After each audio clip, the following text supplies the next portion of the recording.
that piece of chalk. I'll bring the drops in. Just a reminder for everyone to mute themselves, just for your benefit as much as everyone's, but so reminder. Okay, thank you very much. Appreciate it. Welcome everyone to the Township Council meeting for May 4th, 2021. This is a conference meeting of the Council in the Township of Montclair and is being broadcast live on Channel 34 and is streaming live on the Montclair TV 34 YouTube channel. It is available on demand and can and will be rebroadcast. This meeting is called pursuant to the provisions of the Open Public Meetings Act. This meeting was included in the annual notice of the meeting schedule as set forth in Resolution R-21-87, adopted by the Council at its regular meeting of December 1st, 2020. Advertised in the official newspaper on December 31st, 2020 and January 7th, 2021. Posted on the bulletin boards outside of the municipal building and has remained continuously posted for some time. In addition, a copy of the annual notice has been made available to the public and is on file in the office of the Township Clerk. I now ask that you join me in the Pledge of Allegiance, please. Pledge allegiance to the flag of the United States of America and to the republic for which it stands, one nation, under God, indivisible, with liberty and justice for all.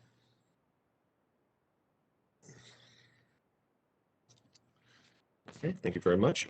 Madam Clerk, roll call, please. Councillor Cummings, Present.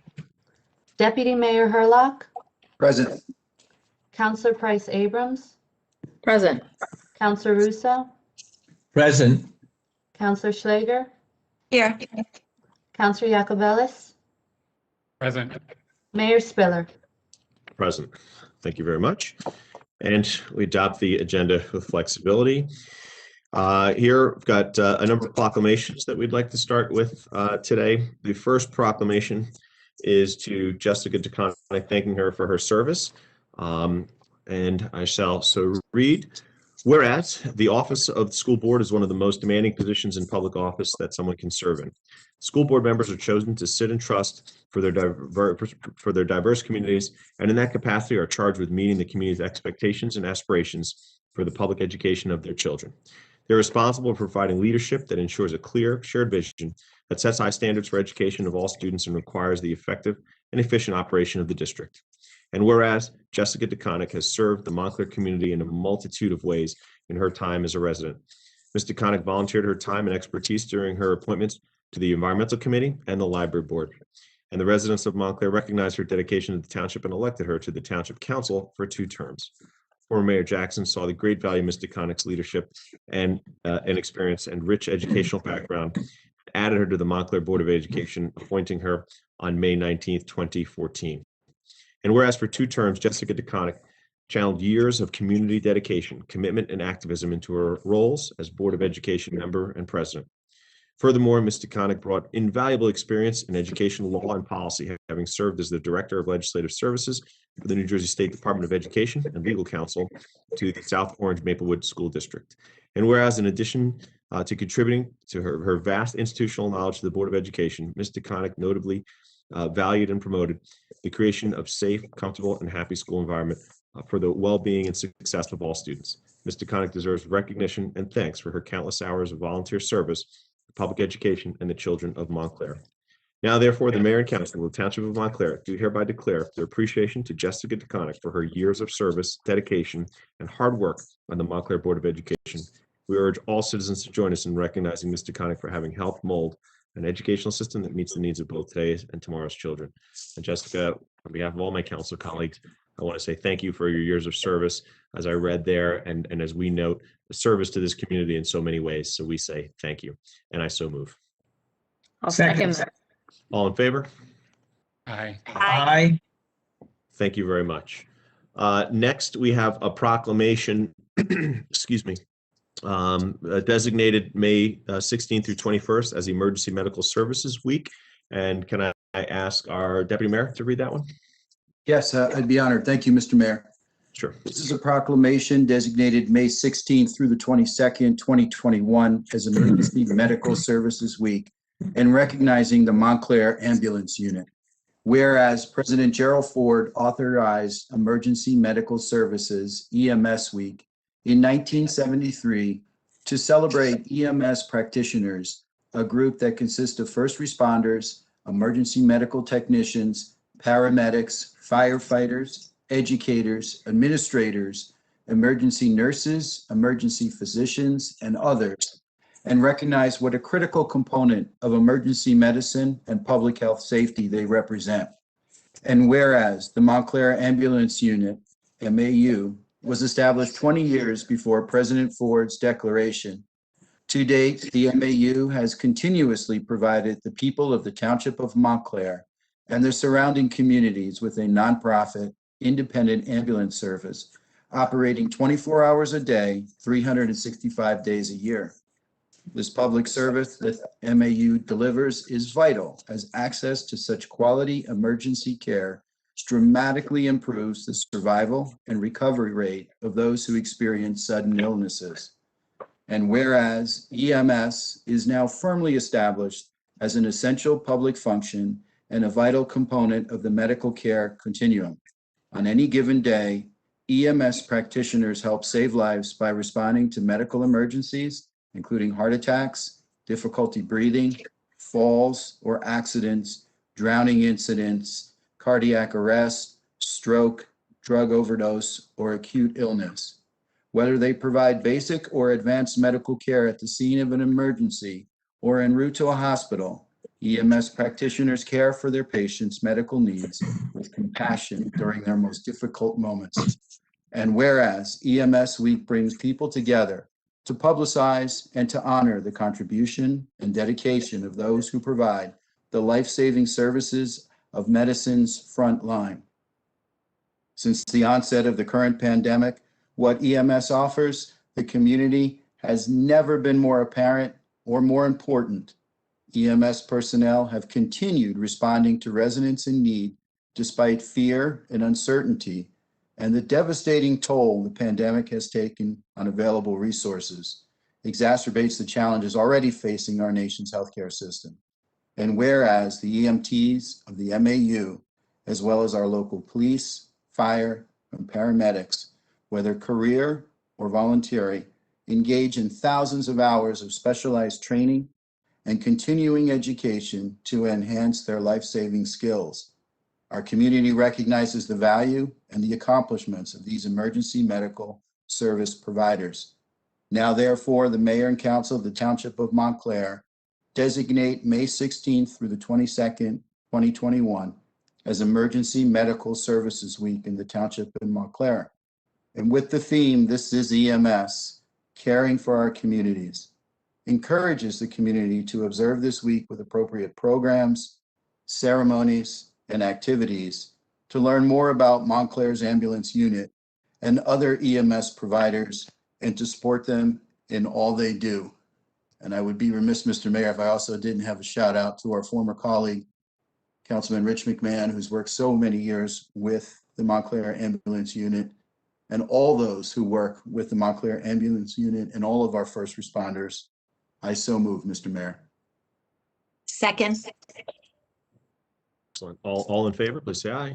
Aye. Aye. Aye. Aye.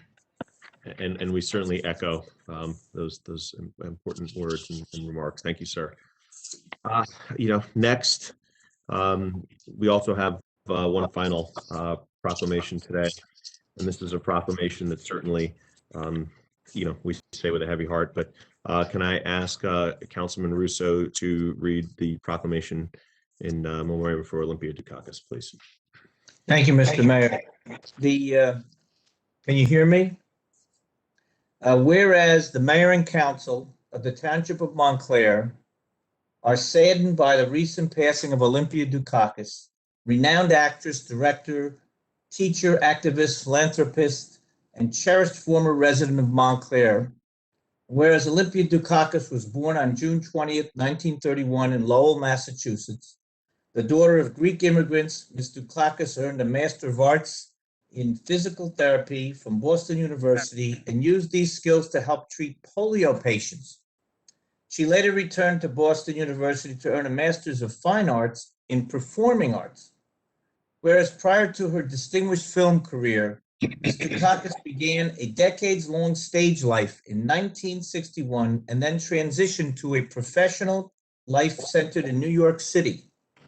Shortly thereafter, she and her husband, Louis Zorich, moved to Montclair, where they would reside for nearly 30 years, raising 3 children.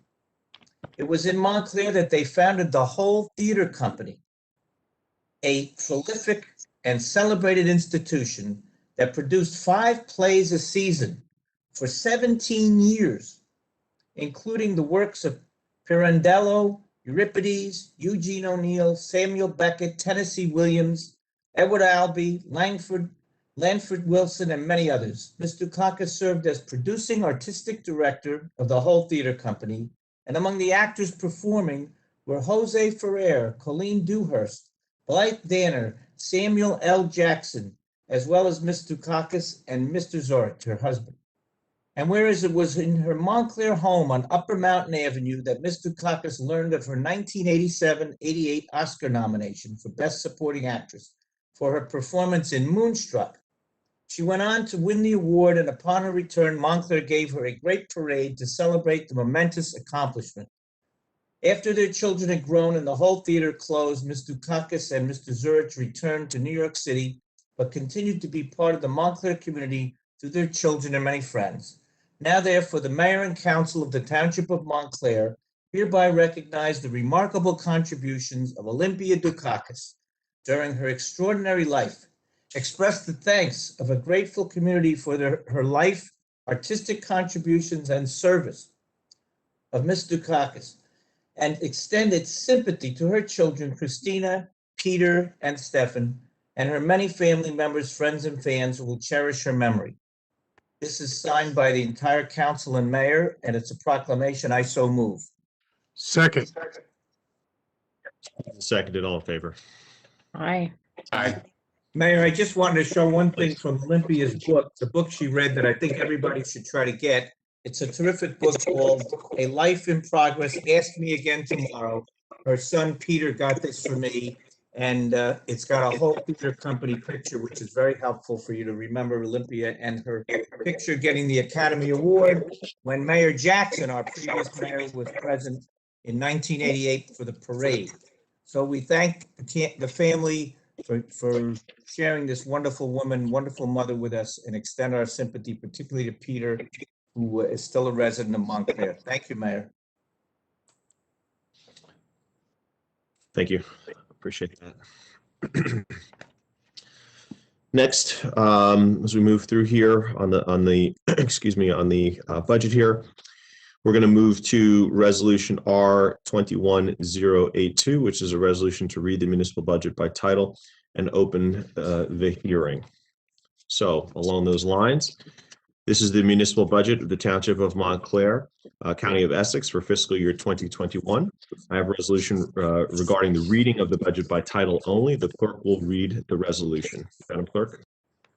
Whereas NJSA 40A:4-8 as amended provides that the budget shall be read in full at the public hearing, or that it may be read by title only if, at least 1 week prior to the date of hearing and at the hearing, a complete copy of the approved budget shall be made available for public inspection and is made available to each person requesting same during said week and during the public hearing. Now therefore be it resolved by the Mayor and Council of the Township of Montclair that it is hereby declared that the conditions of NJSA 40A:4-8 as amended, set forth in subsections 1A and 1B, have been met, and therefore the budget for 2021 shall be read by title only. I certify that those requirements have been met.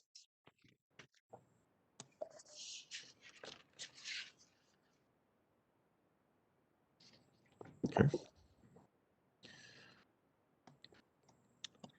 All right, thank you for that, Madam Clerk. Councilor Cummings, do you have something, I believe?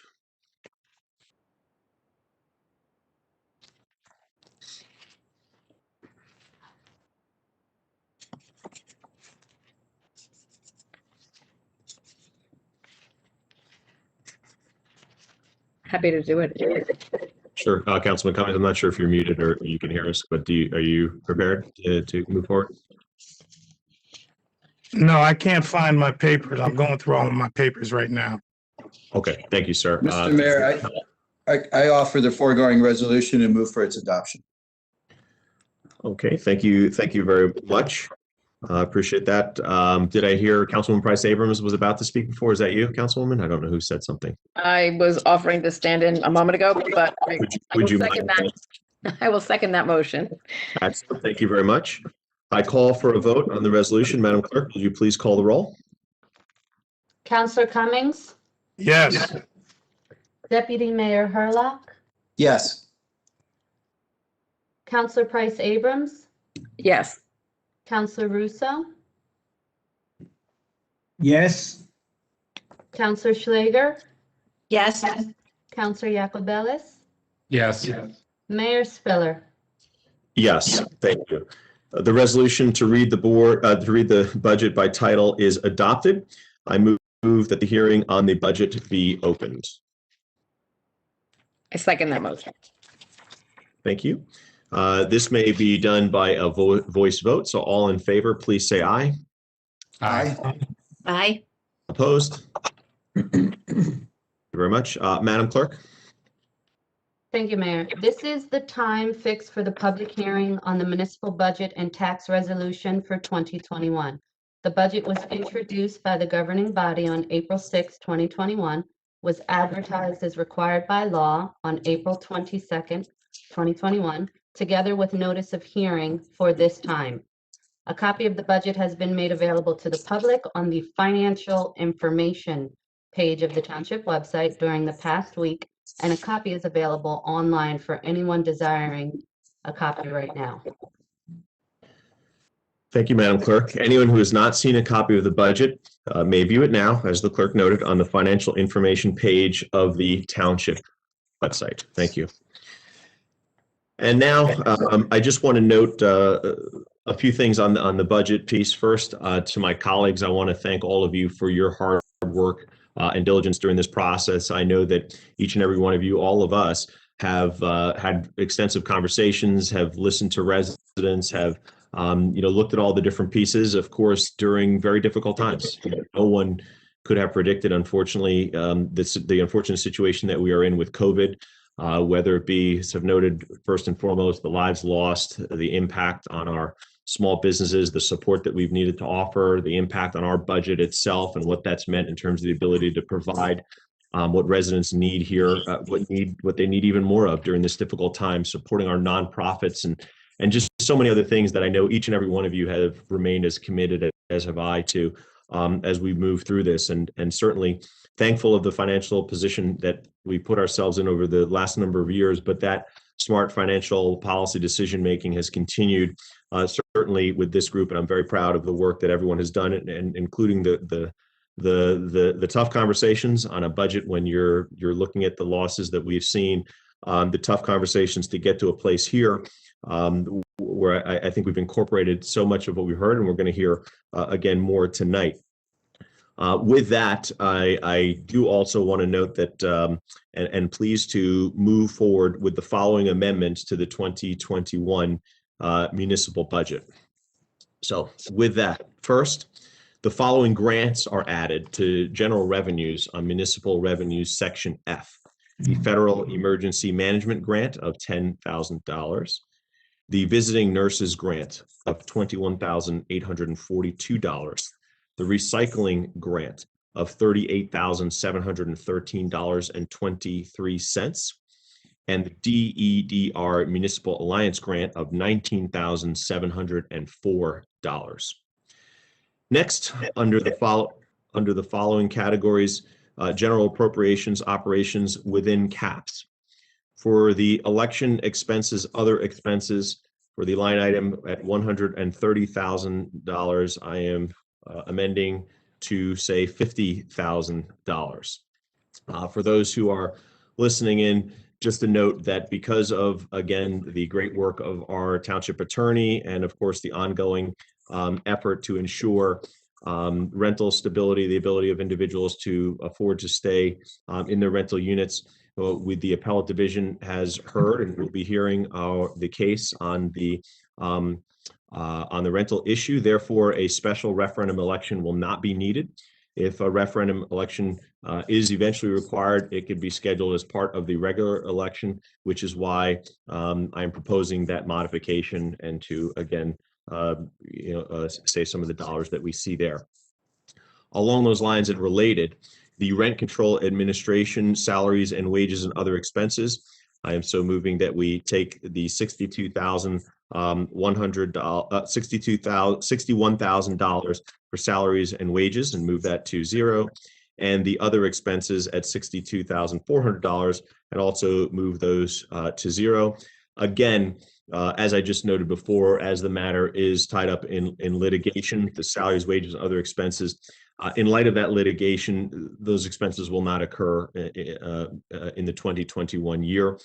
If implementation can commence before the end of the year, and again, we know the time frame they're up against, but if it can commence before the end of the year, certainly existing staff, and we've checked that with the Stratford staff, existing staff can initiate that process, begin preparation. Then, of course, we would look at it as a matter in next year's budget. So we have that as well. Next, under recreation programs and other expenses, this one was at $136,340. And I am proposing $216,340. That is an increase that we see there. Those are, as we were looking into the pieces, some additional utility costs that were associated with Clary Anderson Arena, so that had to be added into the budget for that reason. So that is a piece that we see there. Next, under capital improvements excluded from caps, the police body cameras and storage. I'm moving 300, moving that we do 310 from 310,000, which was budgeted, to $110,000. And again, that is because we have found that we can move those costs and have those paid over time. So again, we move forward there. That's nothing in terms of stopping how quickly that will occur, but it does mean that we've been able to work to find a way where we can pay that over a number of years as opposed to an all-at-once cost. So again, very pleased with that as well.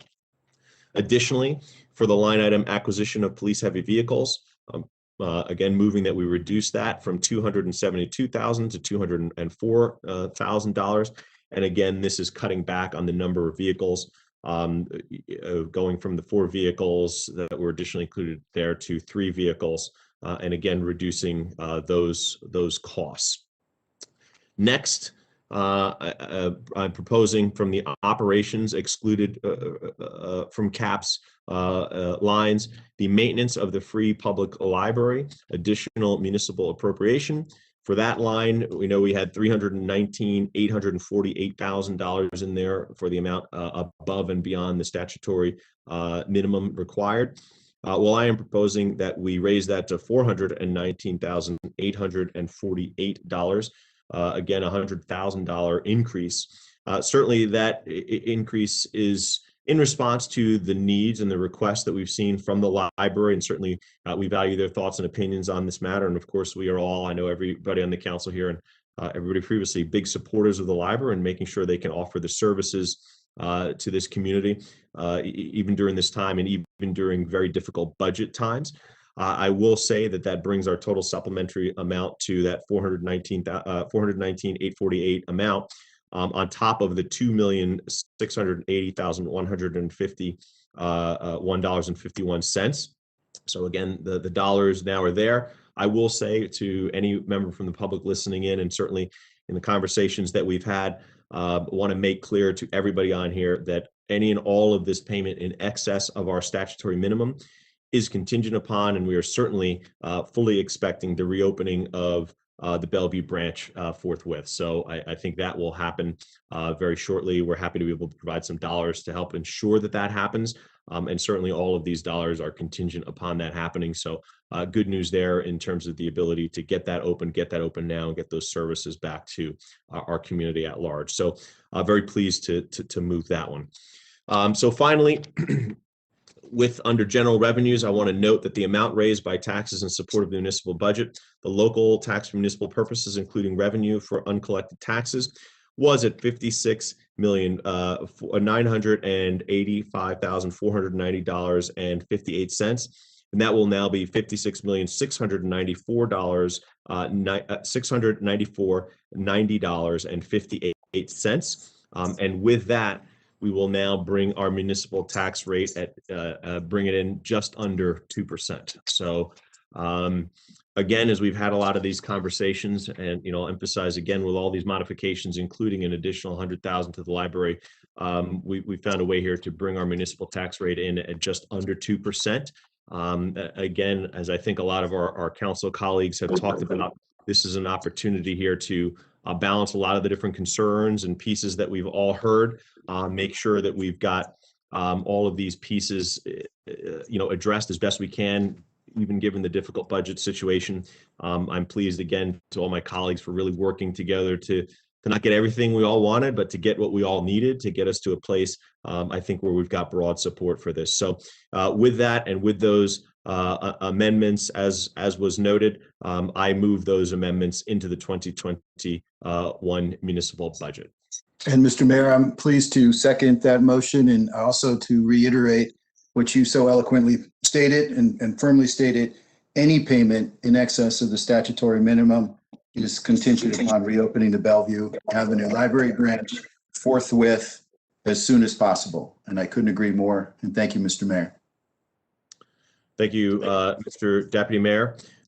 This calls for a vote on the resolution amending the 2021 municipal budget. And Madam Clerk, I so call the roll. Is there any discussion of it? Well, these are on the amendments right now. And remember, as we introduce the amendments, Counselor, the amendments cannot be voted on tonight because the amendments require a public hearing, which will happen at the next meeting. So this is to introduce those amendments that I just discussed, so that, of course, we can talk about them and then have a public hearing on them at the next meeting. I understand. Thank you, Mayor. You bet. Counselor Cummings, Yes. Deputy Mayor Hurlock, Yes. Counselor Price Abrams, Yes. Counselor Russo, Yes. Counselor Schlager, Yes. Counselor Yacobelis, Yes. Mayor Spiller. Yes. The resolution amending the 2021 municipal budget is adopted.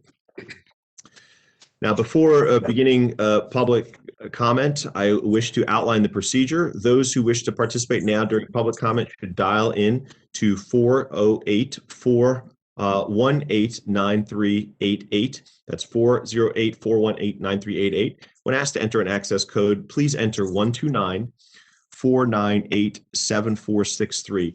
129-498-7463, and then press pound. When asked to enter an attendee number, please press pound. When asked to state your name, please do so, and then press pound. The administrator will say when it's the caller's turn to speak. The caller will do 2 beeps. At that time, the caller will have an opportunity to make his or her comments at that time. All right, and with that, Mr. Stafford, I will turn it over to you to have people comment on the budget as was originally introduced. Go ahead, sir. Thank you. Thank you, Mayor. Caller with the number starting 973-619. It is your turn to comment. Please, for the record, state your name and do your best to keep your comments under 3 minutes.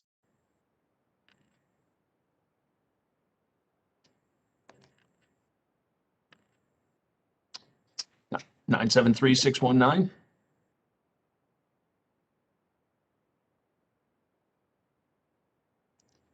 Caller with the number starting 973-997.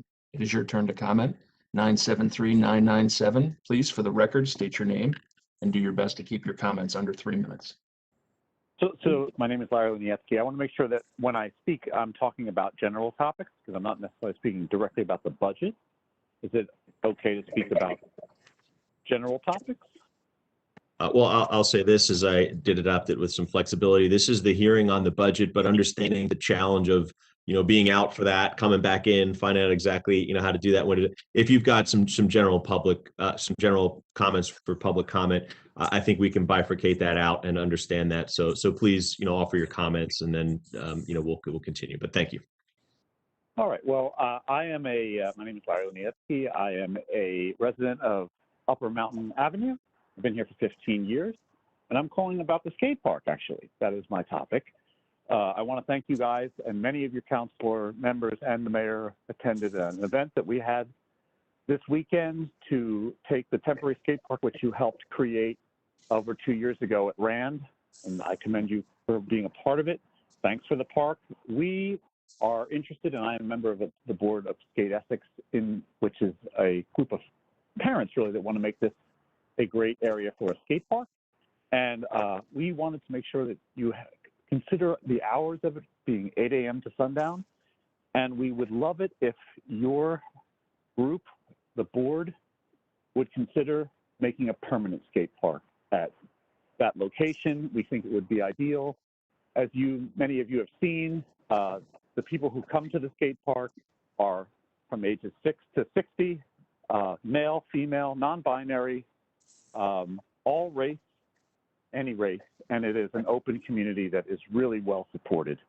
And so we feel that that would add to the value of the town, would be one of the most unique attractions to this great sport, and it is a sport. And that's really the whole remarks I wanted to make, and I appreciate your time. Thank you.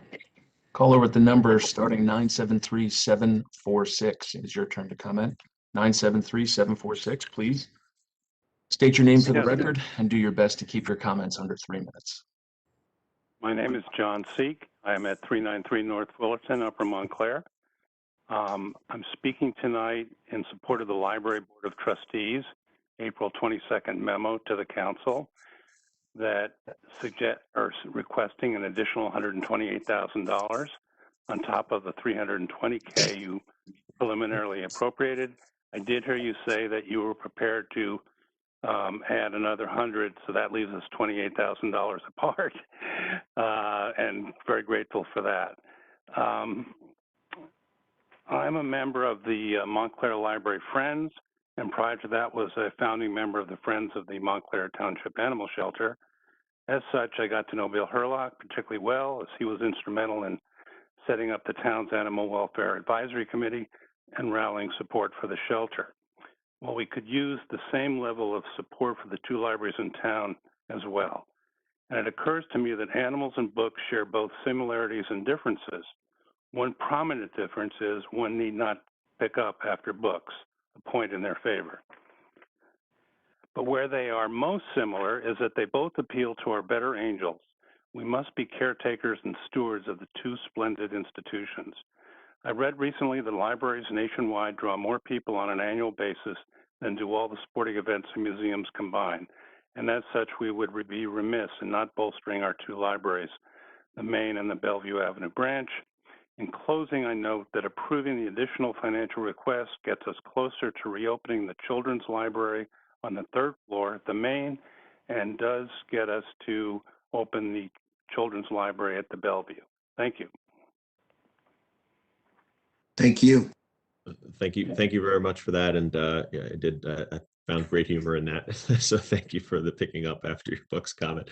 And certainly on behalf of all my colleagues, I think you'll see that even in this very difficult financial times with massive loss of revenue and enormous demands, you did hear at the beginning and you saw the overwhelming support for the amendment to this budget process to, I think, get us to where we need to be to accomplish exactly what you're asking for. So, but thank you very much for your comment. Mayor, I just wanted to ask John, was your daughter my intern when I was mayor? I believe she was. She now has a 4-year-old. Say hello to her. Say hello to her. Thank you. Thank you, Bob. Appreciate it.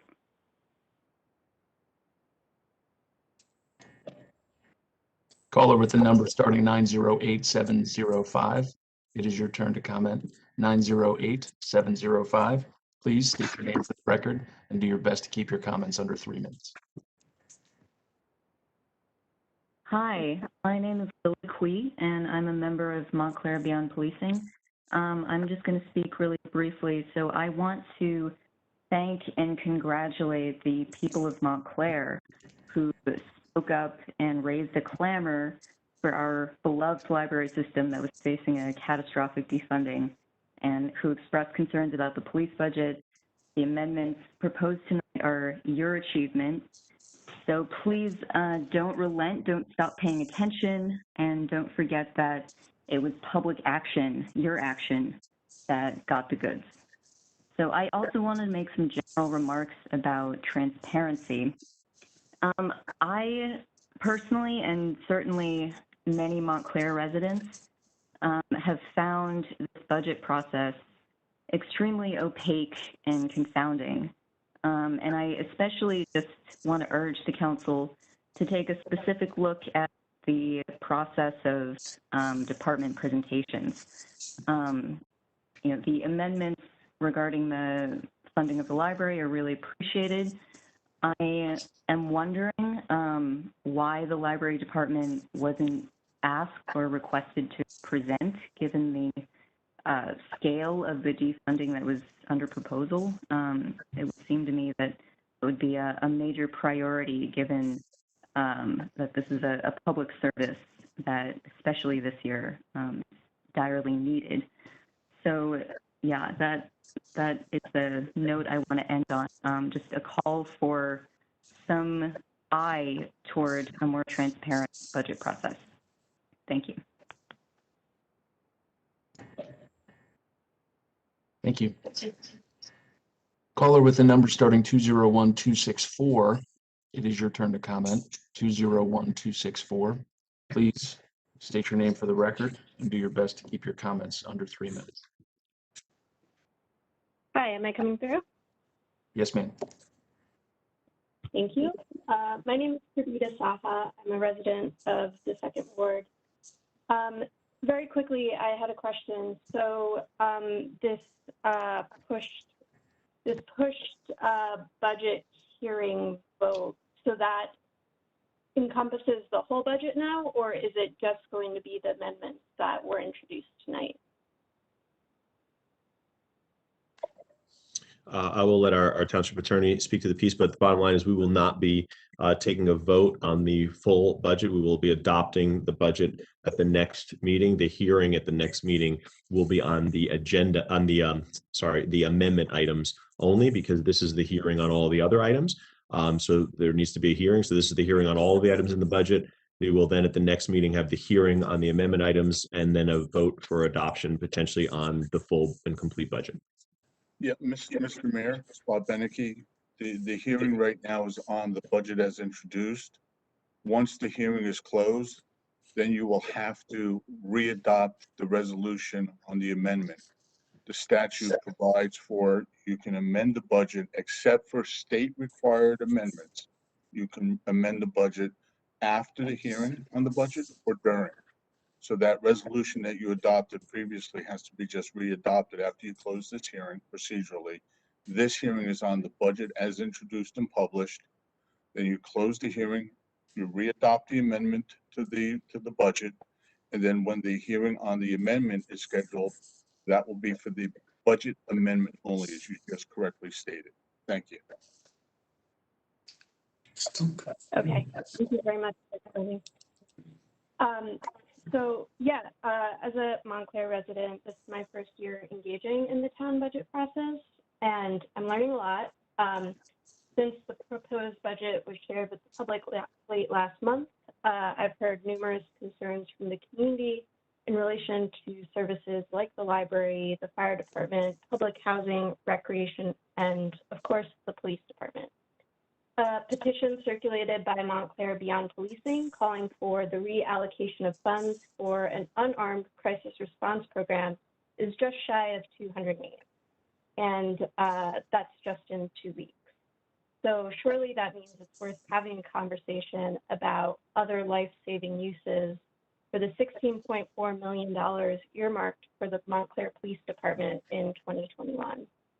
Montclair residents should have detailed department budgets to review, not fluffy, vague presentations before these votes. They should have time for critical thought and discourse, not a tight 2-week window to weigh in on the future of their town. So I'm really glad to see that some of that input was considered in the council's amendments tonight. People should keep speaking up on these calls in the papers, on the streets, and yes, even in Facebook groups.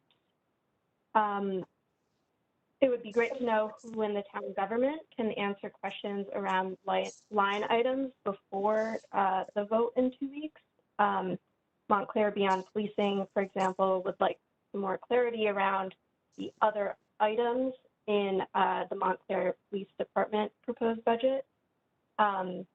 In the heart of an economic recession and this fired up civil rights movement, it's surprising to see Montclair spending more on police. That certainly makes us exceptional, but not in a good way. Montclair Beyond Policing will be holding a virtual town hall to discuss community safety alternatives on June 6th at 4 p.m. We've asked town councilors to participate in a Q&A, in addition to local groups who will share smart, tested solutions for safety.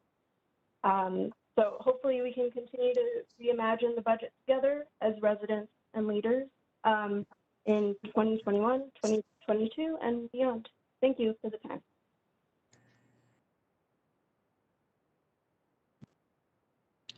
Caller with the number 862-262. It is your turn to speak. 862-262, please, for the record, state your name and do your best to keep your comments 3 minutes.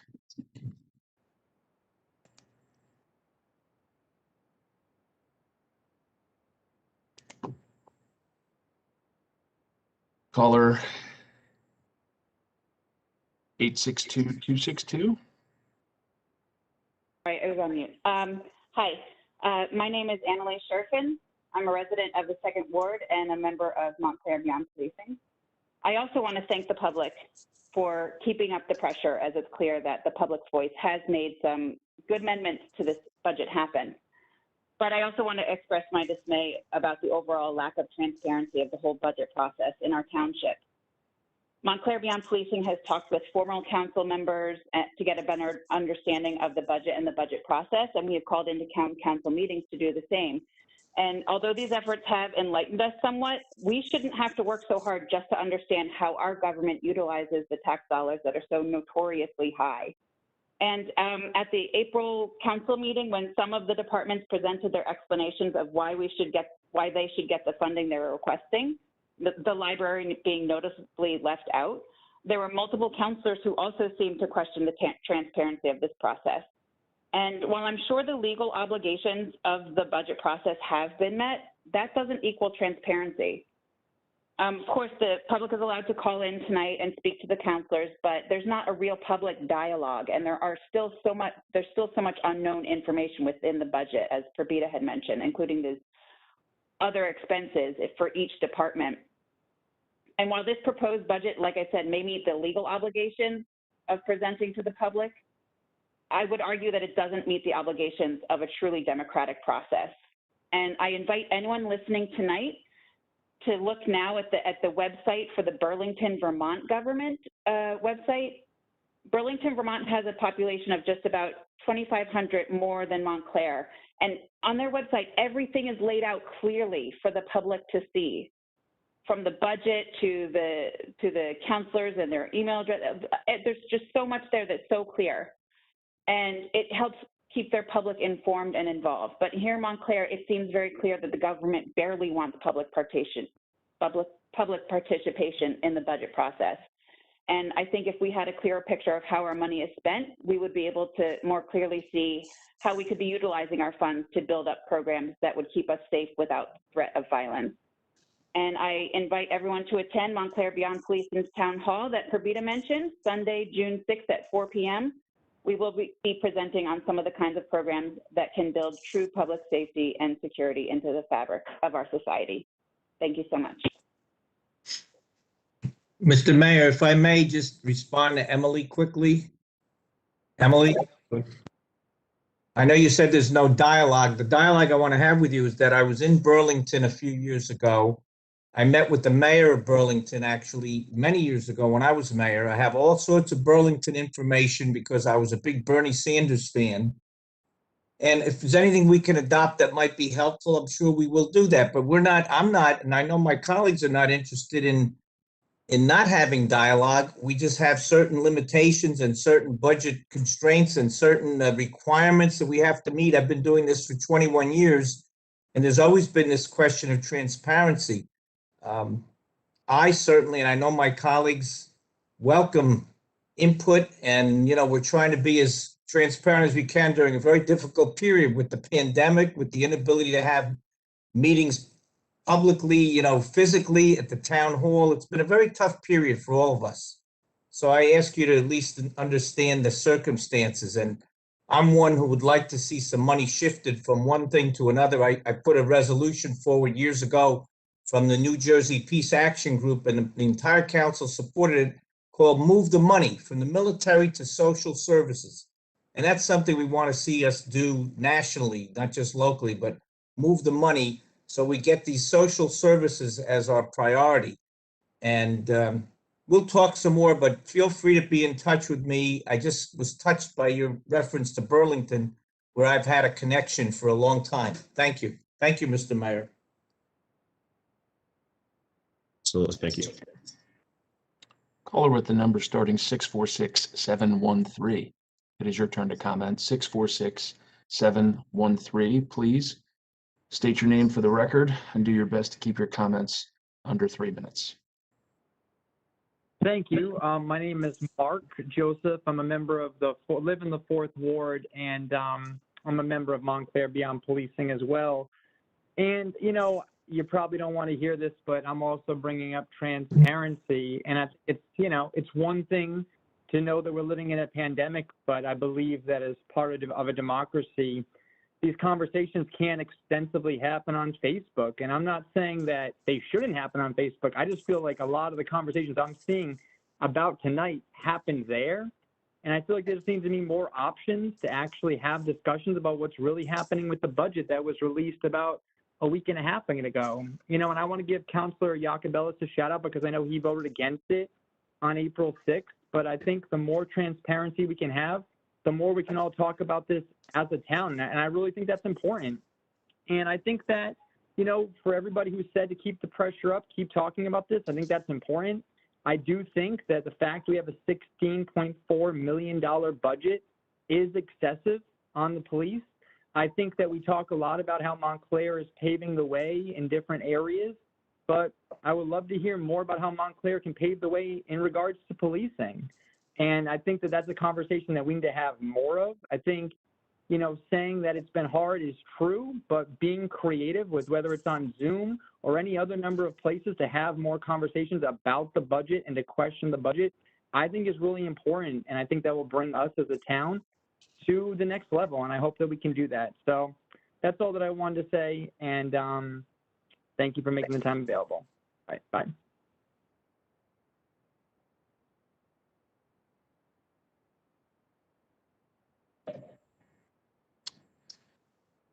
Caller with the number starting 973-744. It is your turn to comment.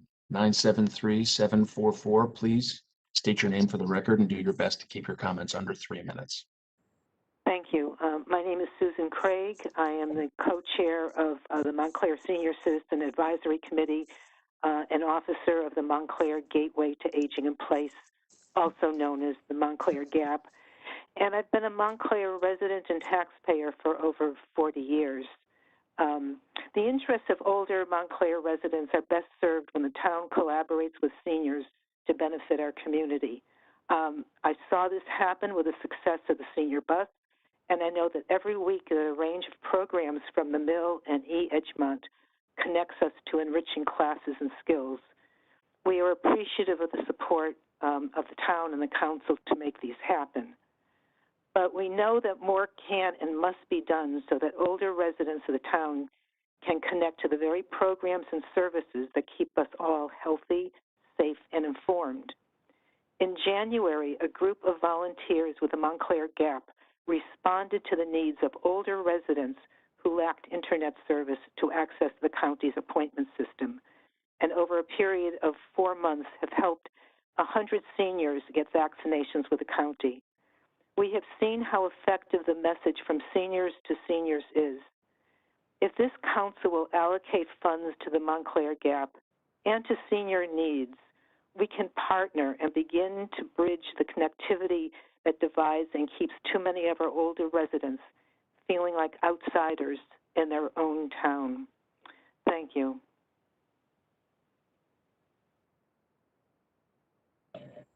Thank you. Caller with the number starting 917922. It is your turn to comment. 917922. Please, for the record, state your name and do your best to keep your comments under 3 minutes. Hi, can you hear me? Yes, ma'am. Great. My name is Carol Ann, and I'm a 25-year resident of Montclair. I would actually like to voice, this is not a budget issue, I just wanted to voice my concern regarding the obvious conflict of interest and having our mayor also be the incoming president of the teachers union. This conflict of interest had been pointed out prior to the mayoral election by many. However, it did not appear to be much of a concern to our town at the time, but now we could see how this raises some serious red flags considering our current state of affairs. Because of this, I'd like to advocate for having an elected Board of Education instead of having our mayor appoint the members. What would prevent our mayor from only appointing board members that would bow to the teachers' unions for all issues? This is a serious problem for our town, and it really needs to be rectified. And on another note, I would also like to weigh in on the latest effort to defund the police in Montclair.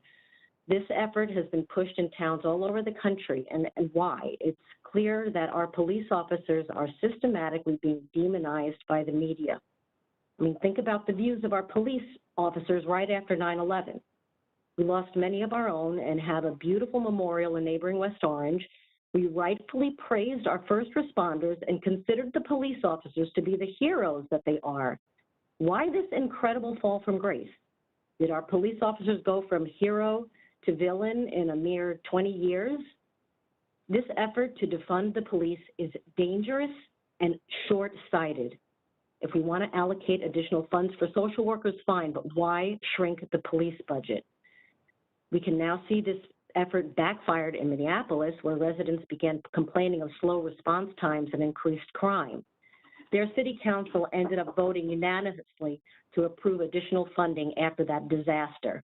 This effort would only embolden criminals and make our town less safe. This effort needs to be immediately stopped. Thank you so much for your attention.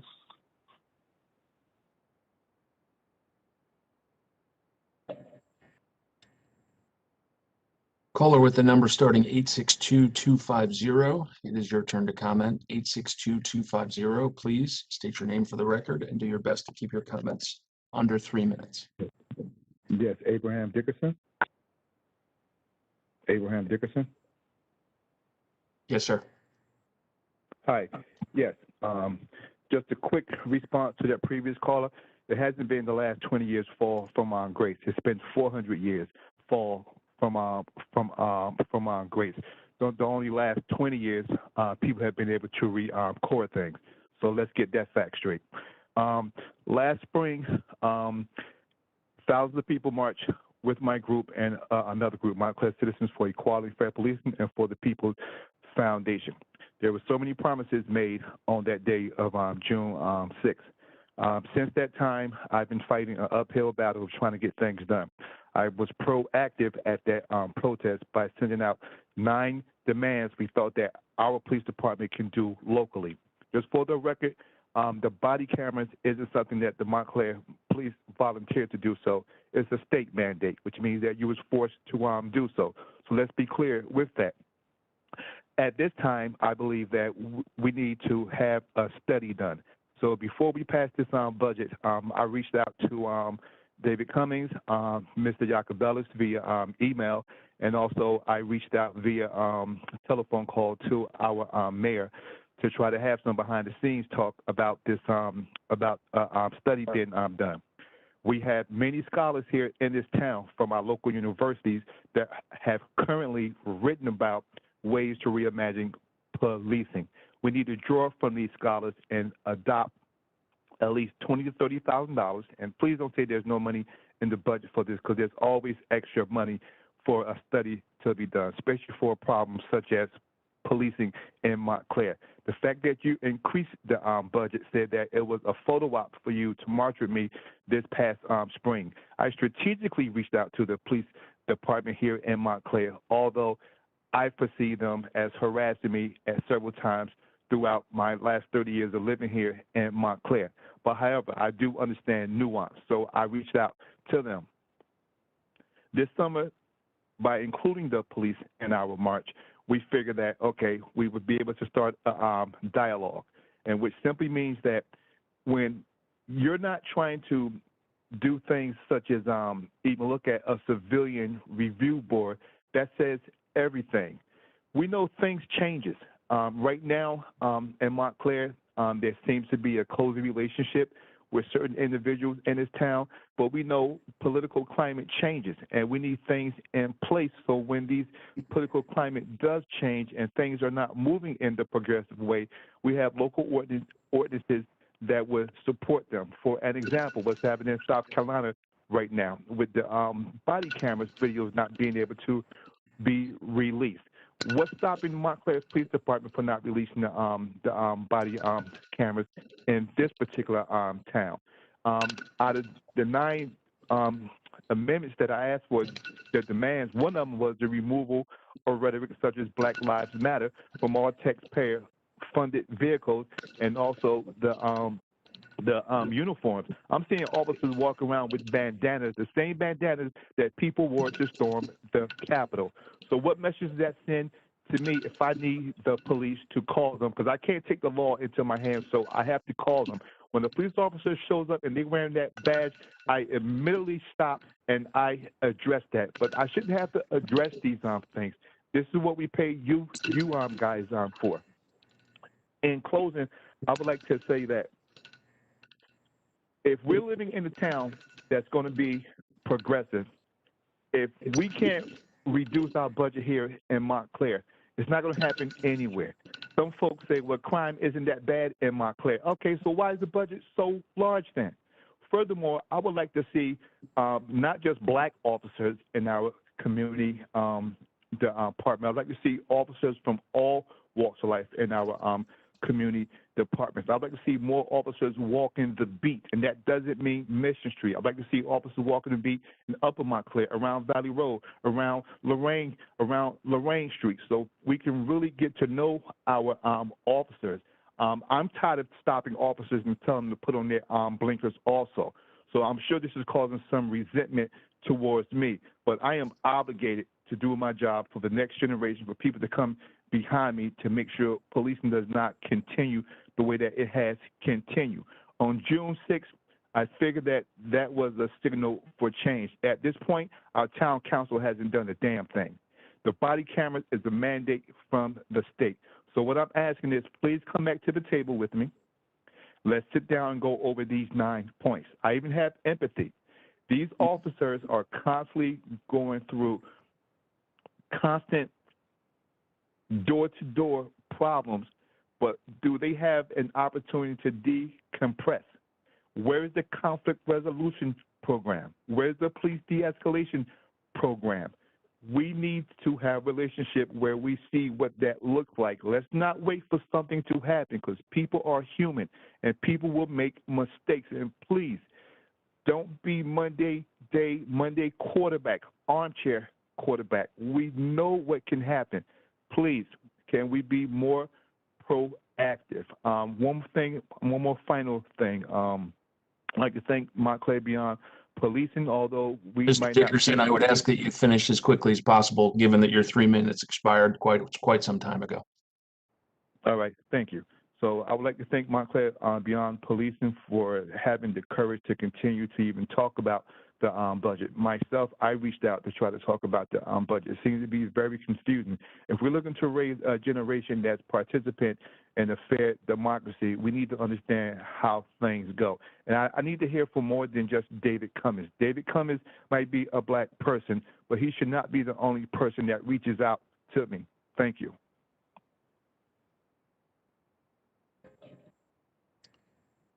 Caller with the number starting 973-738. It is your turn to comment. 973-738, please. For the record, state your name and do your best to keep your comments under 3 minutes. Hello, my name is Caleb Levine. I'm a lifelong 4th Ward resident and member of Montclair Beyond Policing. I'm calling tonight to ask for increased transparency and opportunity for participation in our town's municipal budget. The departmental budget presentations from a few weeks ago lacked concrete numbers, and the public only got the 2021 proposed budget about 2 weeks ago. This isn't nearly enough time to digest, interpret, and meaningfully contribute to the budget process. I understand that the era of Zoom has made things difficult and that many councilors welcome public participation in the budget. But I'd like to make clear that our system, as it currently stands, does not welcome such participation. It obstructs it. There are a number of common sense, simple reforms that could transform our budget process and help us live up to our progressive values. The proposed budget should be released to the public at least a month or two before it's voted on, rather than a few weeks. A concise, comprehensible version of the proposed budget should be published and circulated, along with a clear, simple budget timeline. A robust public forum should be held that provides residents with a chance to share their thoughts on the proposed budget. And the views expressed at that forum should be actually reflected in our budget, not just brushed off as a formality. Further, I'd like to echo Mr. Dickerson's call for a study of Montclair's policing, as Mayor Spiller called for last year. I'm sure money for a study could be found in the $519,000 in the proposed police budget designated as quote-unquote other. Montclair Beyond Policing will be hosting a town hall on June 6th to discuss issues of policing in Montclair and how we can best tackle them, with public safety and public health as top priorities. I hope you will all be in attendance. Thank you for your time and consideration.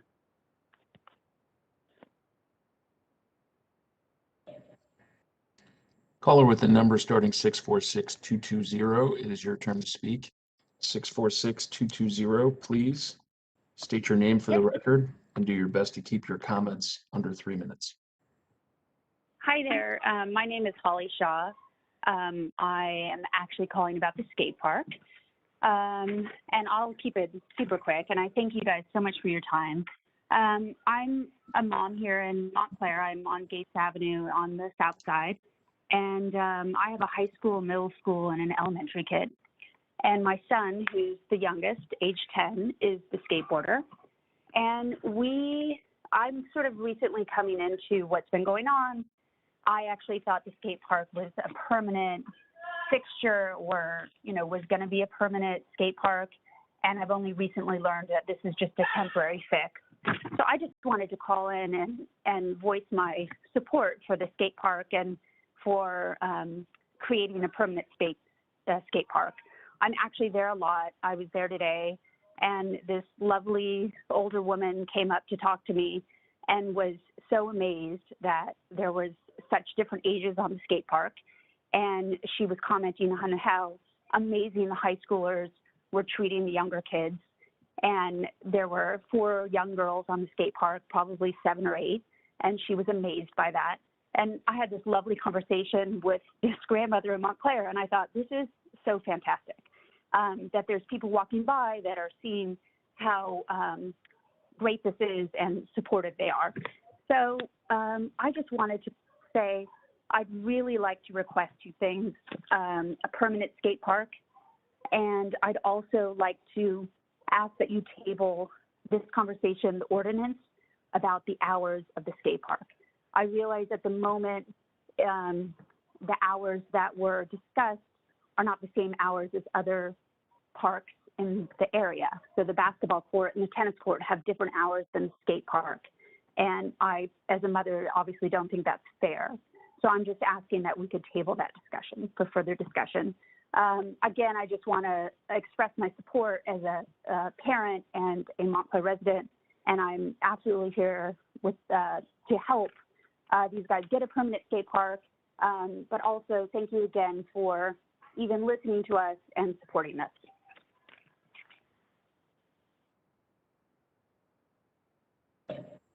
Thank you. Caller with the number starting 718791. It is your turn to comment. 718-791. Please state your name for the record. Best to keep your comments under 3 minutes. Hi, thank you very much. My name is John Sherman. I'm a resident of the 3rd Ward here in Montclair for about 20 years. I also am a member of Montclair Beyond Policing. I'm not going to add much to what has already been said so eloquently tonight. Kind of want to point out big picture. I mean, to me, it's very moving to hear so many people, and Abe Dixon included, who are taking sort of the events of last summer to heart, really, and there's actually a very real attitude change that's happening, not just in Montclair, but I think nationwide, that I find very exciting and very moving. I think there's misunderstanding about the defunding the police line. I was a little dismayed at one of the callers earlier. Yes, the police have been heroes, and no one is denying that at all. It's a question of looking big picture at what creates harm in our society. And a year ago, I knew nothing about any of this. But if you take the time to listen, and this is what this is all about, it's about dialogue, you see there's a lot of logic to reducing harm in our society by eliminating the police from the equation. Nothing against individual police who I'm, respect and like, I'm sure, as much as the next guy. So thank you for giving me a time to speak a little bit. I think we've already talked enough about the transparency, but let's take this seriously, guys. That's really what this is about. How about some positive steps, even baby steps, like, okay, yes, next year we would like to make the budget process a little more transparent. We're just looking for, some small acknowledgement that something needs to be done. Yes, let's have a public discussion about policing and what we can do to follow up on, feelings that a lot of people across the country are having right now. Thank you very much. Thank you. Caller with the number starting 973-632. It is your turn to comment. 973-632. Please, for the record, state your name and do your best to keep your comments under 3 minutes. Okay. My name is Irina Goldstein. I live on Stonebridge Road, and I am chair of the Montclair Public Library Foundation. I'm speaking in my capacity as a more than 35-year resident of Montclair, a town that I clearly love since I've been here for so long, but I'm recently very disappointed. My disappointment with the township is not with the residents, its beauty, or its varied arts and restaurant establishments, which I look forward to visiting once we have the all clear.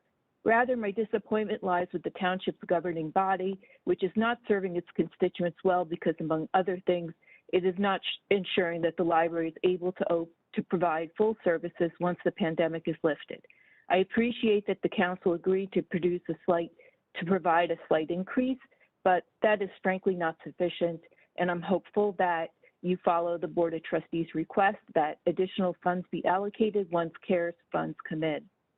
In November 2020, the library provided the town management with information that clearly showed the different level of services the library could provide to Montclair residents based upon the amount of funding that the library received from the township. Nevertheless, publicly and in email conversations, the council expressed surprise and displeasure that the Bellevue branch was closed.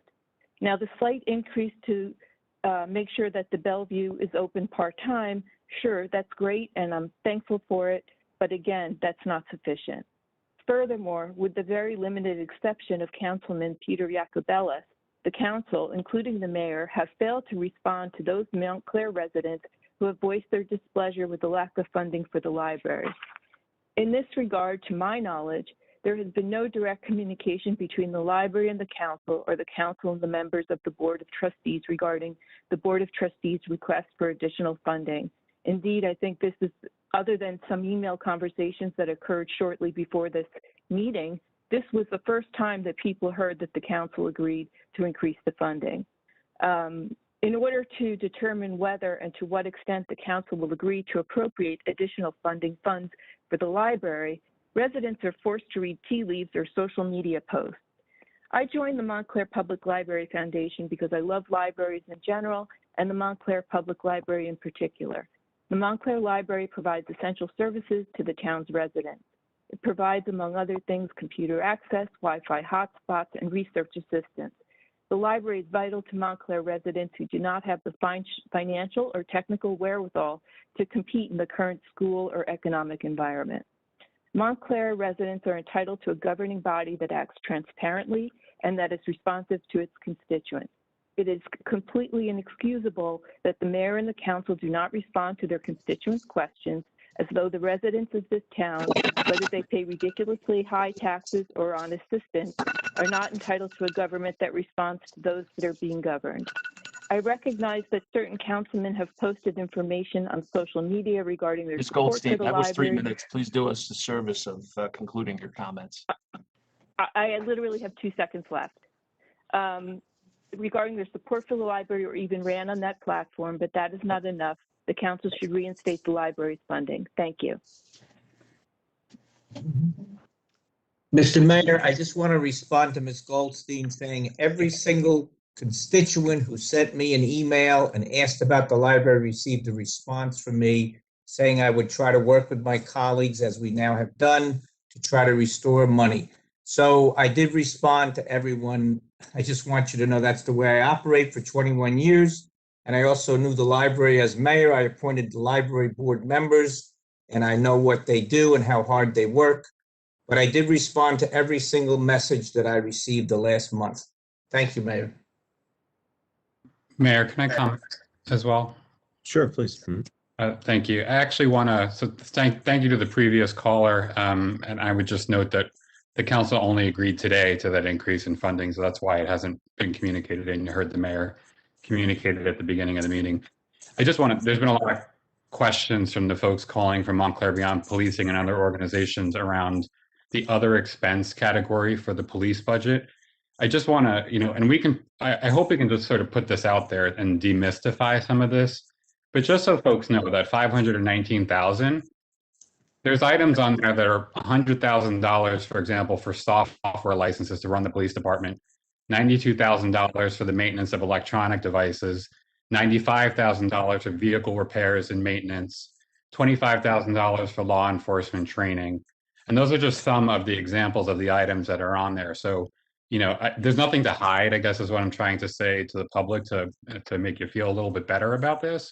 And I don't see why we couldn't put that list out there, because there's certainly nothing on the list that alarms me. It's operating expenses to run a department of our government. So I just wanted to make that clear. Thanks. Can I just ask a question if somebody could help me? Is Ms. Goldstein speaking on behalf of the board of the library or the foundation? It's the foundation, I believe. I don't think she's on the line anymore. Okay, so she's speaking on behalf of the foundation. Okay. Right, I think so. I just wanted to get that clear. Okay, thank you. Mr. Mayor, if I could jump in real quick, too, because quite frankly, I'm deeply disappointed in the comments. As you know, Mr. Mayor, as you know, Councilman Cummings, we've had several meetings with library board members and with library administration. So to say that we have not paid attention to this issue or we've neglected it or what other comments are out there. And I know personally, I've had several conversations with members of the Friends of the Library, the Friends of the Bellevue Avenue Library. I've done Zoom calls with multiple people over this issue, and I've responded to many emails, calls, and notes. So it's simply unfair and untrue to say otherwise. And that's all I'm going to say about this issue. Thank you, Mr. Mayor. Thank you, Mr. Deputy Mayor. Caller with the number starting 862-220. It is your turn to comment. 862-220. Please, for the record, state your name and do your best to keep your comments under 3 minutes. Hi, this is Joanne Cornelia. I'm in the I'm in the 3rd ward and have lived here for more years than I can imagine, actually. I'm calling in support of the library, and I'm so heartened to hear that the extra $100,000 has been found for it. Like the previous caller, I would always wish it was more, but I'm thankful for what you have found.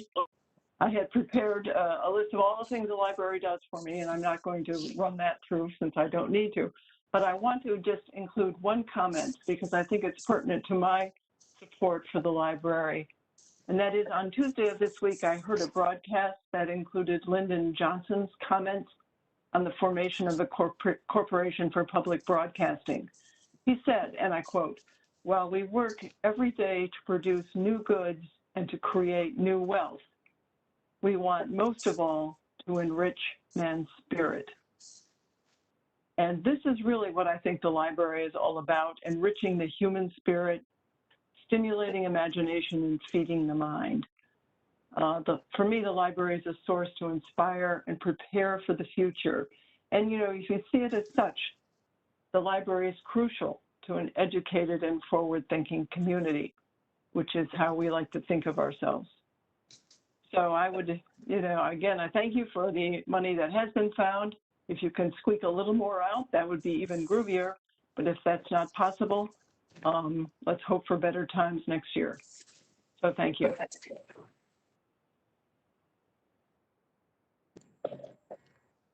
Thank you. Caller with the number starting 201953. It is your turn to comment. 201953. Please, for the record, state your name. Do your best to keep your comments under 3 minutes.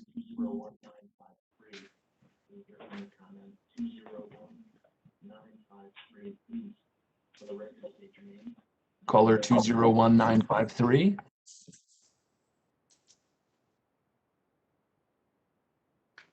That caller just dropped off.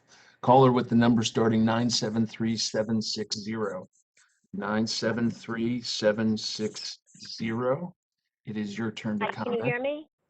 Yes, ma'am, we can hear you. Please state your name for the record and do your best to keep your comments under 3 minutes. Sure. My name is Jamie Duffy, and I've been a resident of Montclair for the past 17 years. I live on Capron Lane in Upper Montclair. I have 2 kids who attend Montclair High, and as I'm sure you're fully aware, there is no opening date as of yet. These kids have been remote for 15 months, and there's no end in sight. I'm here today to request your help in securing a reopening date for Montclair High. Today, New York's Governor Murphy announced a joint plan with New Jersey to lift most capacity restrictions by May 19th, yet our high school remains closed despite the fact that our teachers and kids 16 plus are getting vaccinated. Our elementary schools and middle schools are opening. Why not the high school? What is the reason? I just don't understand. If restrictions are being lifted May 19th, all K-12 should be open by that same date. How can bars, restaurants, salons, museums, etc. all open but our high school remain closed? This is not going to work. Educating our students is a collective responsibility, and I'm aware there are many stakeholders. I know things are complicated, but it's incumbent upon all stakeholders, including the mayor and town councils, to help facilitate the process of reopening our high school immediately. A thriving, successful public school system is the bedrock of our democracy, as well as this very community. Without a strong and vital public school system, the town starts to crumble. This is your town too. Why aren't you helping to facilitate the opening?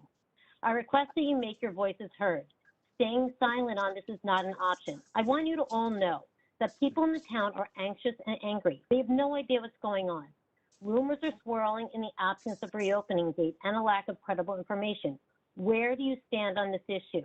The schools and residents need your support and your leadership. Make no bones about it. Things are spiraling downward quickly. I can hear the fear and the chitter-chatter happening throughout town. The longer you stay silent, the longer it takes to open the high school, the more dire the situation becomes. 600 families have already left the district. This is the tip of the iceberg. If we don't commit to opening the high school this spring and K-12 fully in the fall, an opening date needs to be announced as soon as possible.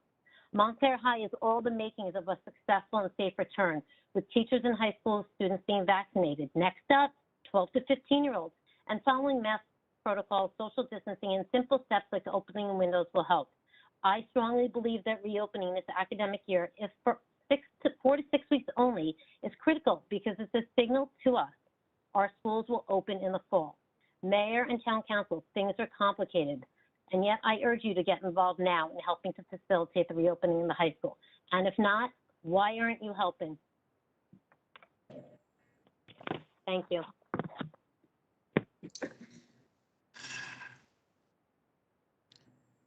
Caller with the number starting 862-926. It is your turn to comment. 862-926. Please state your name for the record and do your best to keep your comments under 3 minutes. My name is Edward Robin. I'm speaking as a member of Montclair Library Friends Steering Committee. I want to make sure you can hear me. Can you hear me? Yes, sir. Okay, thank you. First, I'd like to thank the Mayor and the members of the Council for amending the to provide an additional $100 to the Montclair Public Library. I think that is a very important step forward, and I look forward to being at the Bellevue Avenue Branch Library, hopefully in not too more distant future, when that library will be reopened. I'm going to reserve the balance of my comments for the next public hearing on the amendment of $100,000. And I want to thank Mayor Spiller, and I've had many exchanges of communication with Deputy Mayor Herlock, and I appreciate his support for the library. It's very gratifying, and I know that Councilor Russo and other members of the council have also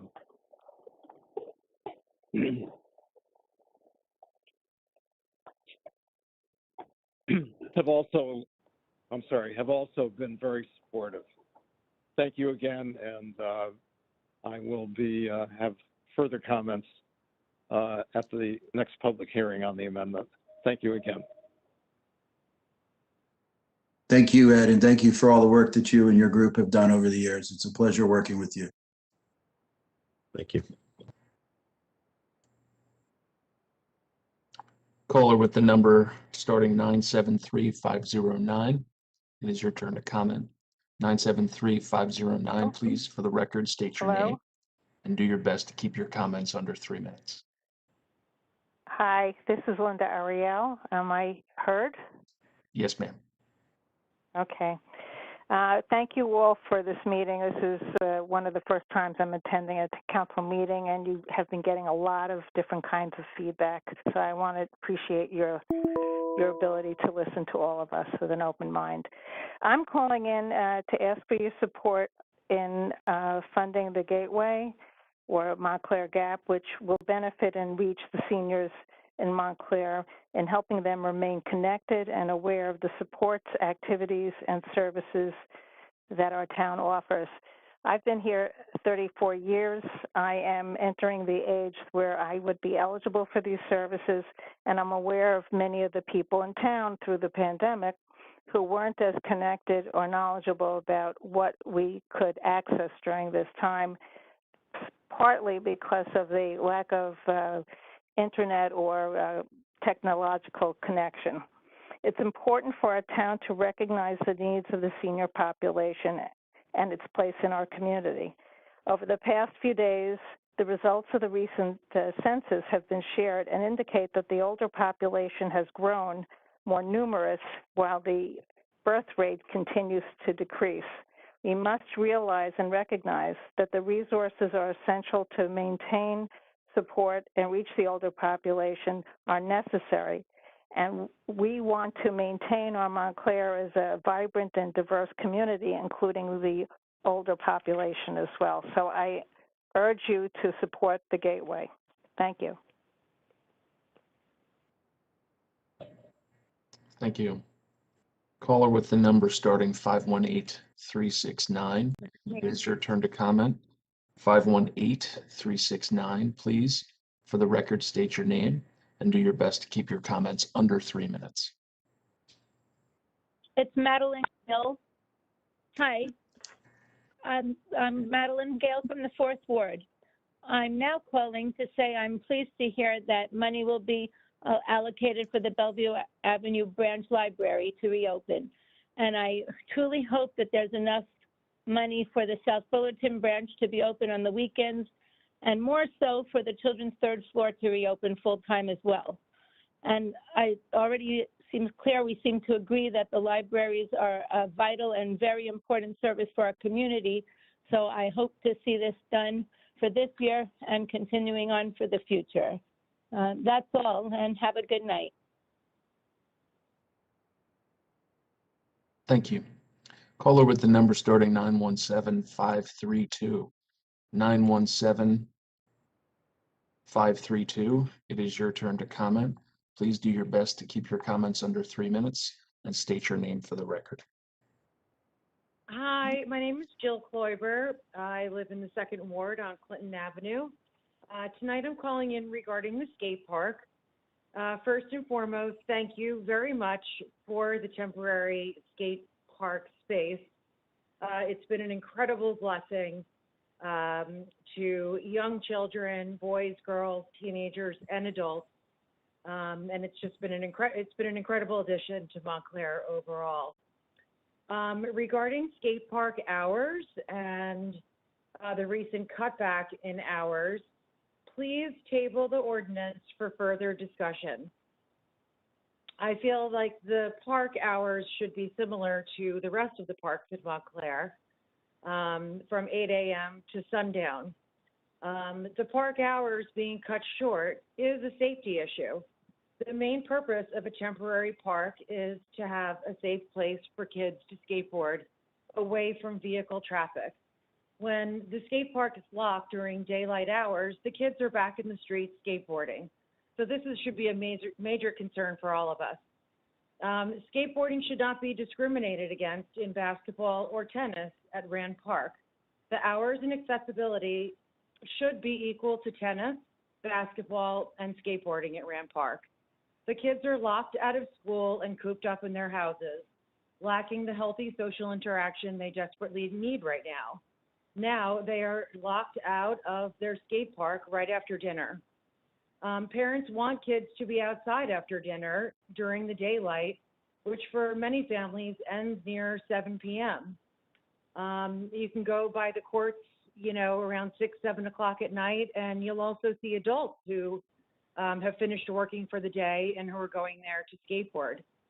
How can one complaining neighbor persuade the town to lock so many kids out of their park at a time when being outside and socializing is so crucial?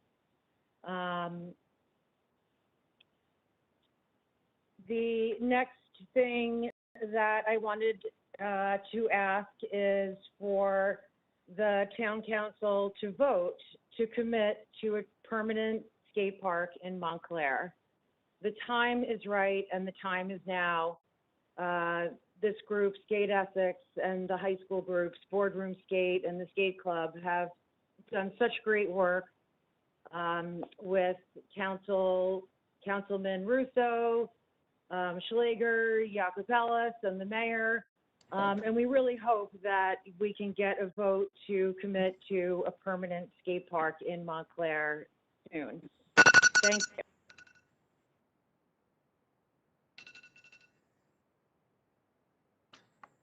Thank you. Caller with the number starting 973-873. It is your turn to comment. 973-783. Please, for the record, state your name and do your best to keep your comments under 3 minutes.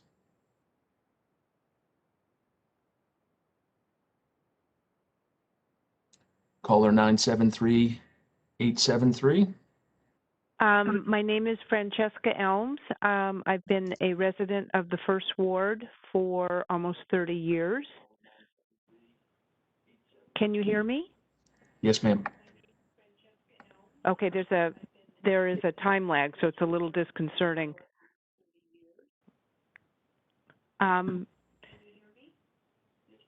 Okay, Ma'am, so it what I would, want it to would say. behoove you to turn off your listening device. That's why there's a time lag. So. Oh, I see. Okay, all right, I'll mute that. Thank you Yes, very ma'am. much. Yes, Okay, ma'am. so I do understand there are current challenges for the town council and the town. I'm currently a member of the Montclair Friends Library Steering Committee, and my late husband, Jack Drucker, and I were founding members of the Friends of the Bellevue Avenue Library. So we got that library reopened more than 10 years ago, and that was a tremendous effort on the part of the town council, the library. It was a real community civic effort. So I want to say how much I appreciate the responsiveness of the town council in amending the budget to add money to the library budget so that we can reopen the Bellevue Avenue Library. And my emails have been responded to. I think everyone is trying to pull in the same direction. I want to say how much I appreciate that. I also appreciated attending the town hall last week that Mayor Spiller presented, and it does appear that over time, it's a little unclear about how and when there will be more money coming to Montclair from the federal government and from the state government. And I'm very hopeful that some of that can go in the library direction so that we can have the Bellevue open more than one or 2 days a week. So I appreciate the efforts. Hopefully going forward, when we're not in COVID times, we can reestablish communication in a way that is more open and transparent, as people have said.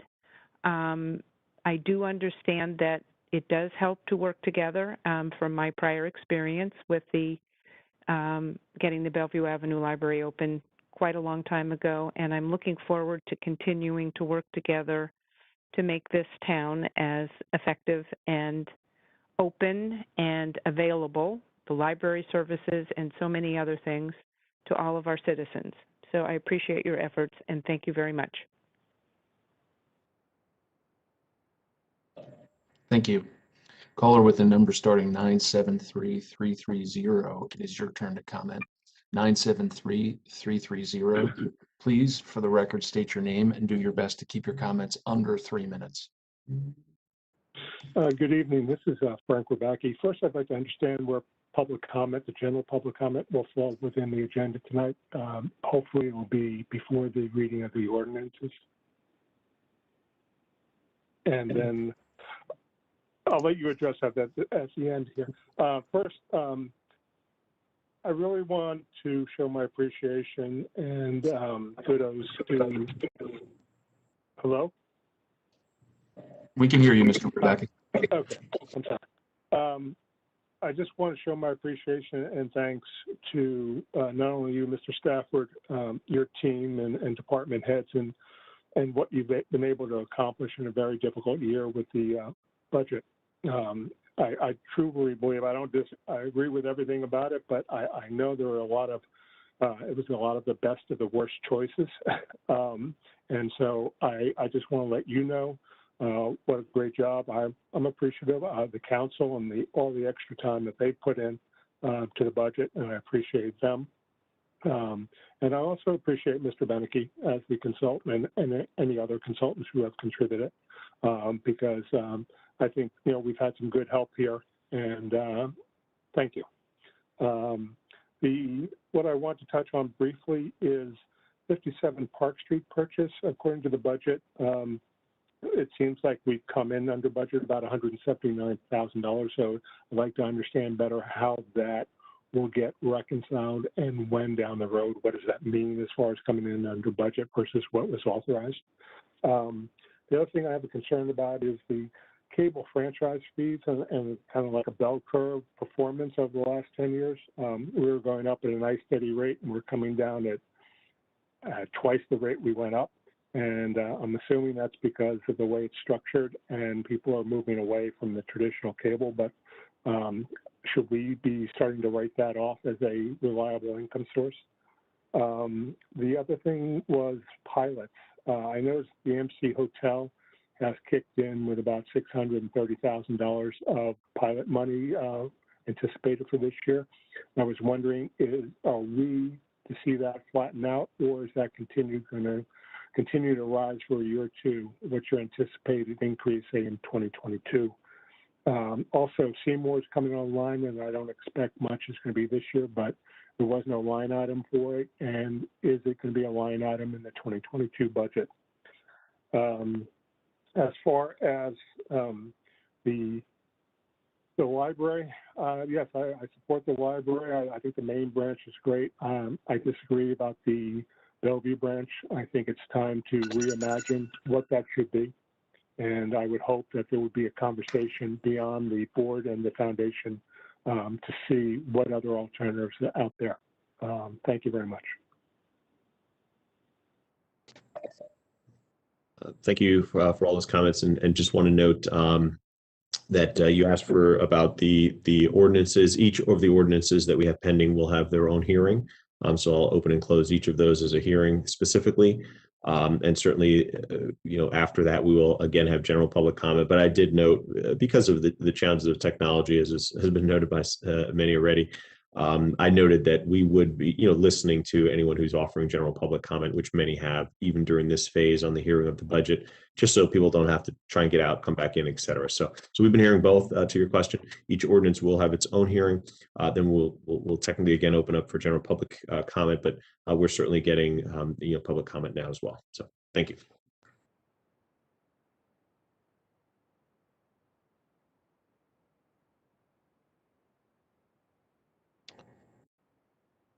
Caller with the number starting 201332. It is your turn to comment.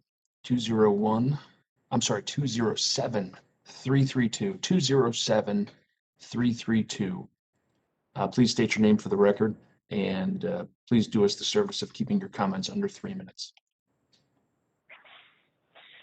Hi, this is Ian Kerr. It's so wonderful to hear from so many people addressing this council with such articulate insight to what's happening in Montclair. I just want to join so many of the callers in saying how shocked and dismayed I am by the lack of transparency in this budgeting process.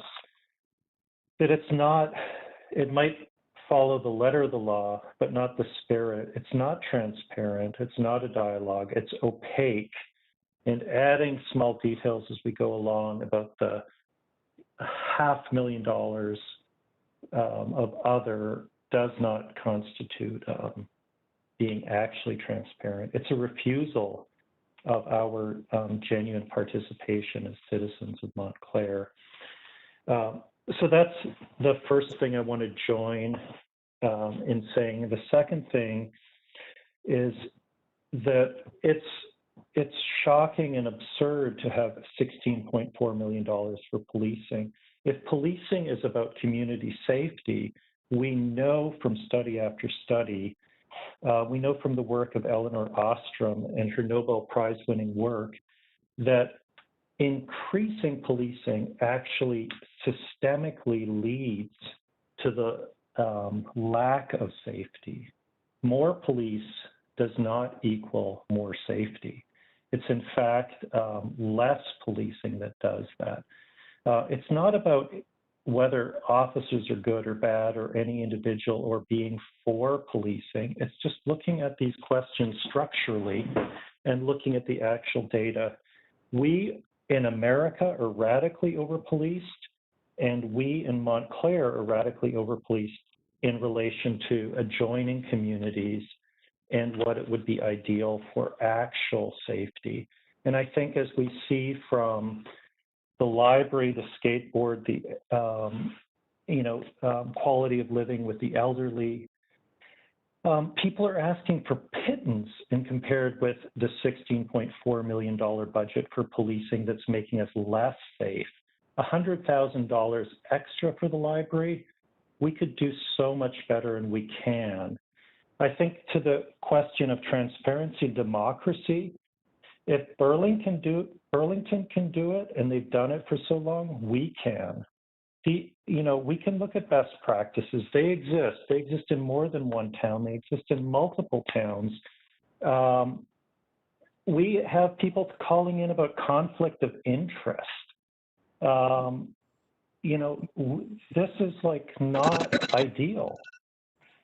I think we need to imagine a process that is transparent, it is democratic. Mr. Kerr, that signal was 3 minutes. Please do us the service of concluding your comments. Thank you. I am just wrapping up. I think we can do so much better, and we need to.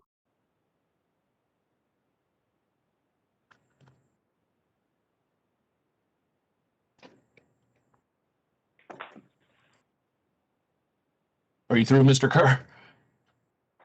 Yes. Okay, thank you, sir. Caller with the number starting 973509. It is your turn to comment. 973509. Please state your name for the record and do your best to keep your comments under 3 minutes.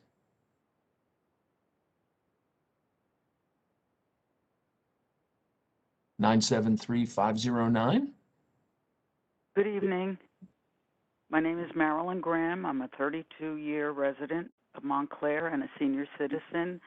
I want to thank you all for all the wonderful senior services that you have provided, especially during this last year. And I'm calling in support of the Montclair Gateway to Aging in Place, as this past year has really pointed up the importance of being connected, and I've been fortunate to be connected and have all the online resources, which has made this year so much better than it would have been. And I know that there are so many seniors that are not connected, and we really want to work to, help them to be connected for their physical, mental, and emotional health. We don't all have, family and others, to help us out, especially, in time of need like this past year.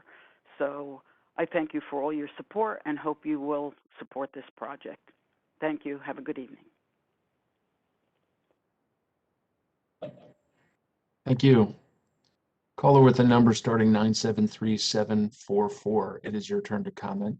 973744.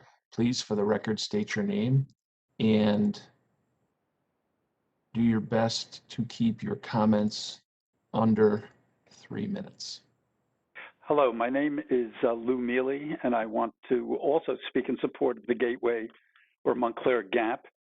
I'm a senior in town who happens to be fairly tech savvy, but when the pandemic broke out, I saw a number of my senior friends confused about where to find comprehensive and reliable health and services guidance. Now, over the last 3 years or so, I've been very involved in the Mill educational program, which I think really is a poster child for a public-private collaboration. It's a Montclair and Partners for Health success story. It's trusted, it's single point of entry, and the senior community regards it as their own. Gateway can be the same thing. With a bit of seed money from the town, a service that expands the reach of all the available senior programs would draw a much larger audience, attract grant money, and help our folks age in place. Thanks for hearing me.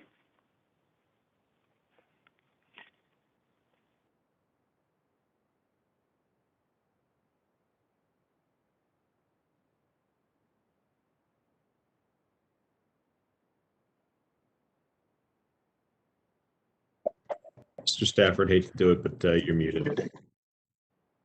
I apologize. What I said was thank you, Mr. Mealy, and caller with the number starting 917545. It is your turn to comment. 917545. Please, for the record, state your name and do your best to keep your comments under 3 minutes. Hi, my name is John Van Wagner. I'm calling in response to all the previous callers from Montclair Beyond Policing to ask if they have a response for the community in the wake of the alleged shooting on Mission Street yesterday. The Montclair Police Department pays it forward to the community every day, not just in the way they put their lives on the line to protect the community, but also in their thoughtful and constructive outreach to community in the multitude of ways, including but not limited to the PAL athletic programs. I'd ask the supporters of Montclair Beyond Policing what they would say to that victim, apparently shot in the leg, and his family, or to any of the potential victims of violent crime who would suffer in the wake of a weakening of the police. We owe the Montclair Police Department a supreme debt of gratitude, and in the wake of increasing violent crime, we need good cops more than ever. I call on the council to augment the budget for the police department to help them in their important work for the protection and support for the community. Thank you.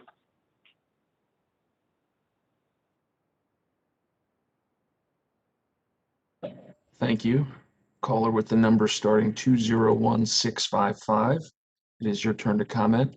201655. Please, for the record, state your name and do your best to keep your comments under 3 minutes. Hi, yes. My name is Cordelia Siporin.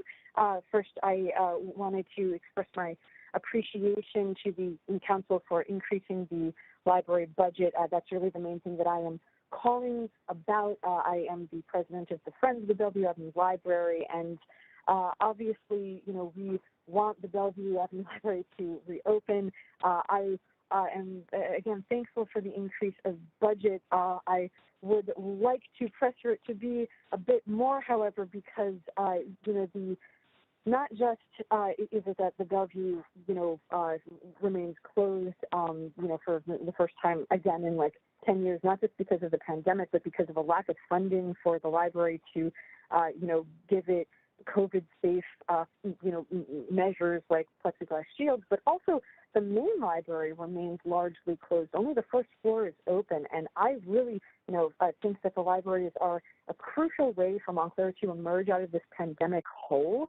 That, you know, they provide so many services, you know, obviously for senior citizens. We've had callers here talking about the need for senior services in this pandemic. Libraries are great at that, and the Montclair Public Library in particular has a stellar record with, you know, providing so many things for seniors, not just seniors, but, you know, I mean, everybody. Like the Bellevue, to me, it's the first library that I ever knew. I've been going there since I was a child. Half of the building is a children's library. It's right next to 3 schools, which are, you know, going to hopefully be reopened, and that, like, you know, that's having a library within walking distance of so many children. You know, that is half of the building rather is a children's library. Having that closed is a real deprivation to the town. I think it's a deprivation to everyone. Obviously, you know, people seeking jobs, people who, you know, might not be mobile enough to get to the main. It's definitely, I think, really important for the for not just the Bellevue, but the main to be as fully open as possible.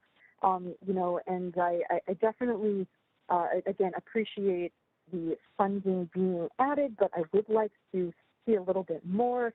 I think, as a previous caller pointed out, when it comes to the increasing the police budget, you know, crime is not actually lessened by increasing police budgets. Statistics clearly show that. It's no disrespect whatsoever to the Montclair police to, you know, say that maybe that's not exactly what we need right now. Maybe, you know, the kind of money that the library is asking for is actually much less than what the police are asking for. And, oh, does that mean that I'm out of time? Yes, Ms. Cordelia, that signal means 3 minutes. Please do us the service of concluding your remarks. Absolutely, yes. Well, thank you again, and I hope that you will find some way to get a bit more funding for the library. Thank you so much for your time. Thank you. Caller with the number starting 862-596. It is your turn to comment. 862-596. Please, for the record, state your name and do your best to keep your comments under 3 minutes. Hi, everybody. This is Jerry Freed. I was mayor of Montclair 2008 to 2012. Happy to see you all on Zoom. I just wanted to offer a couple of comments, my perspective from really echoing back 12 years ago, really. You guys have an awful lot to deal with the crisis that you're going through. And back then we had our own economic crisis. And I think what's different about this moment, change is always difficult, but I think what's different about this moment is that there has been such a public outcry. As we saw over the summer in Montclair, the protests and the marches, where the people of Montclair really I think we're asking the question of the police, really, do you stand with us? Are you representing the people of Montclair? Or if someone gives you an order, you got to shoot the tear gas, you have to take this action or that action. What I felt I saw during those marches was really just a question. And I think at the time, the discussions and very public Zoom call and a lot of the expressions of the council members were really about trying to take this moment and make some change. And a lot of people talked about possible changes that might happen, nothing specific.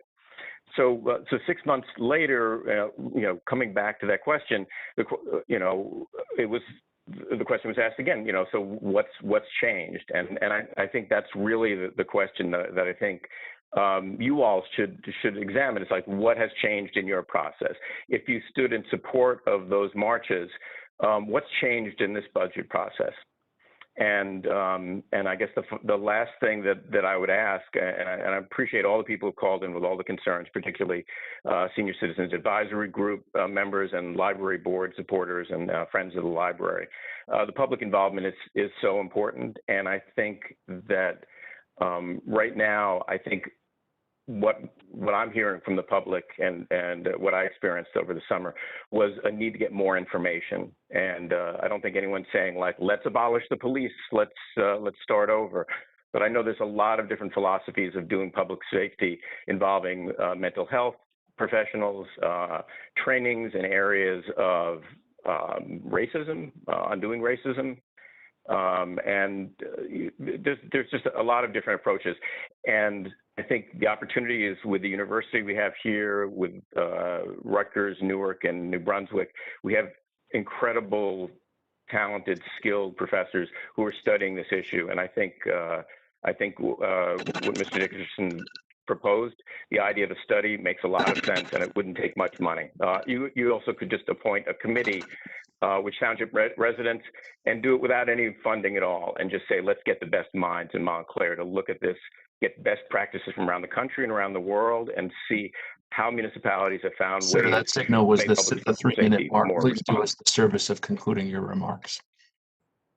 I'm all done. That's all I got to say. Thank you very much. Thank you.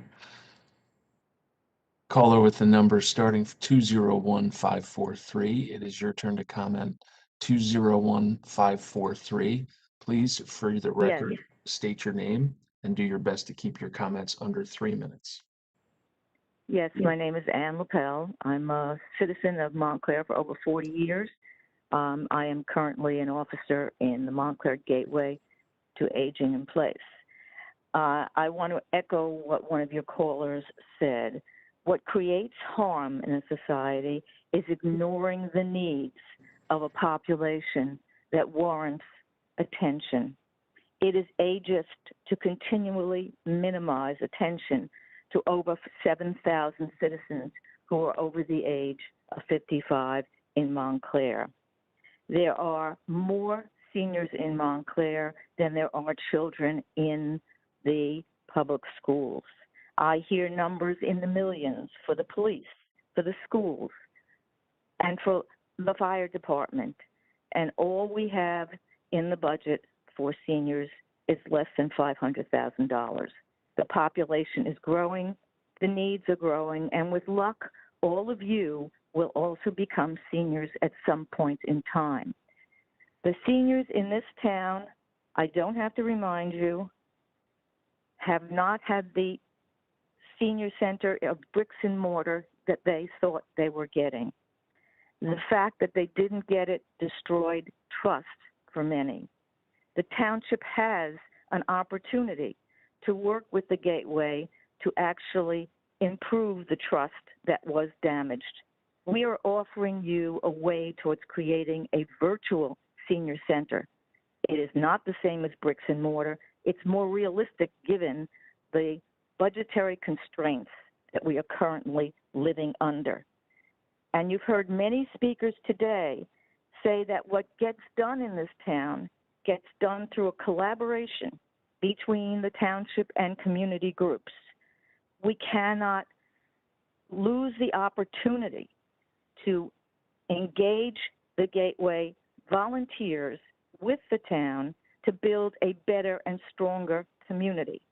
As we did the vaccination campaign, many of the people I spoke to who needed vaccination said they had never been reached out to by phone personally the way we reached out to them.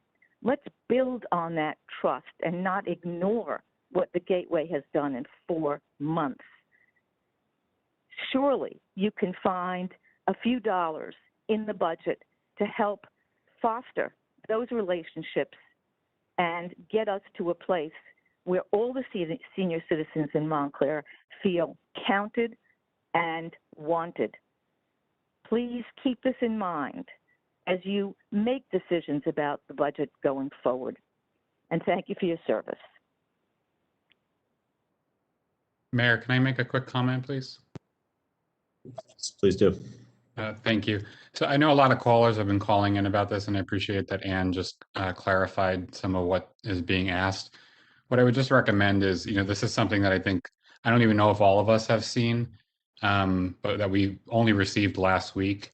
And I think it should go through the committee structure of the council. So I would just propose that we have a municipal services committee meeting in the next couple of weeks, and then Ann, Roger, Terry, and others can come and present this idea in more detail. We can have some other township officials on the meeting and have a more thorough discussion and try and understand the problem that that they're proposing that they solve for. Because I would really like to understand the difference between what they're proposing and the capabilities that the township may already have or could acquire ourselves to potentially achieve the same thing. So I'm not choosing one option or the other, but I just think we need a more thorough discussion around it.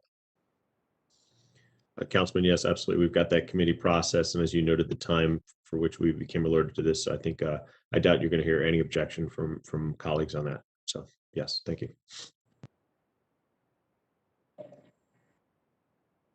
Caller with the number starting 201-341. It is your turn to comment. 201-341. Please, for the record, state your name and do your best to keep your comments under 3 minutes. Yes, this is Karen Jennifer.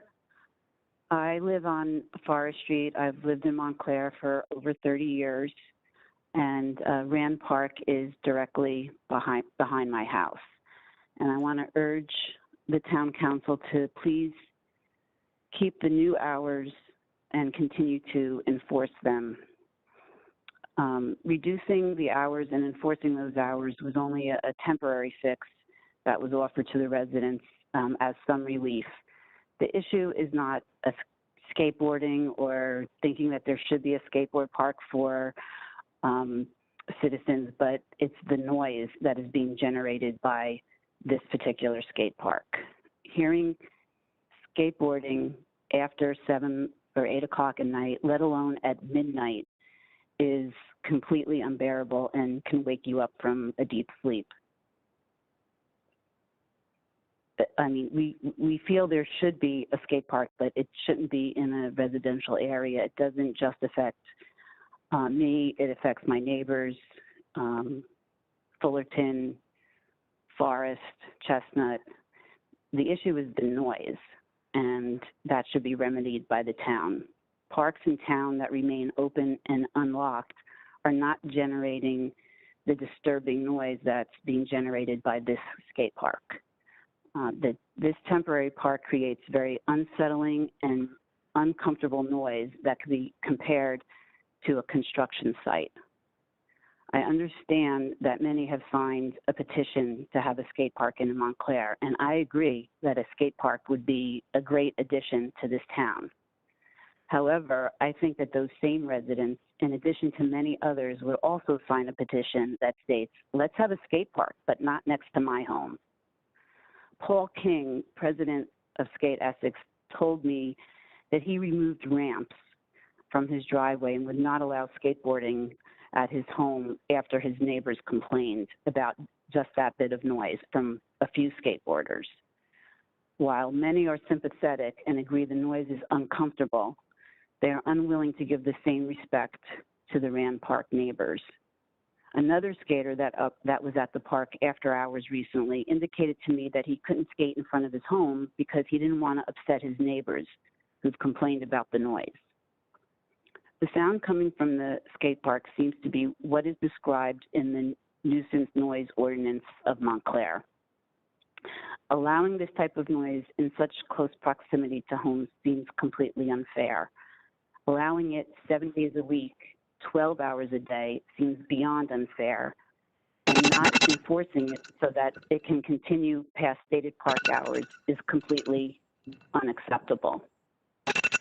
I also want to add that many residents in this area are renters, and after speaking with some of them, I learned that many do Jennifer, not that signal was 3 understand minutes. Please do us the service of concluding your remarks. Okay, I will.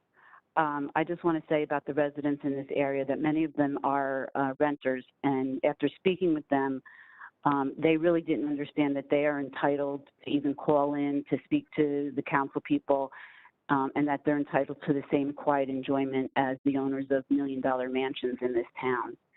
I really urge the council to carefully consider the residents near the skate park and how this is affecting our quality of life. We look forward to working from home or coming home after a day at the office and having some quiet. It's not possible with the way it is. Peter Jacobellis indicated to me that there are many other possibilities for a location in town that would not be so close to the homes of Montclair residents. And this portable skate park could also be moved to other tennis courts that don't sit adjacent to residential property. Thank you. Thank you. Caller with the number starting 917-846. It is your turn to comment. 917-846. Please state your name for the record and do your best to keep your comments under 3 minutes.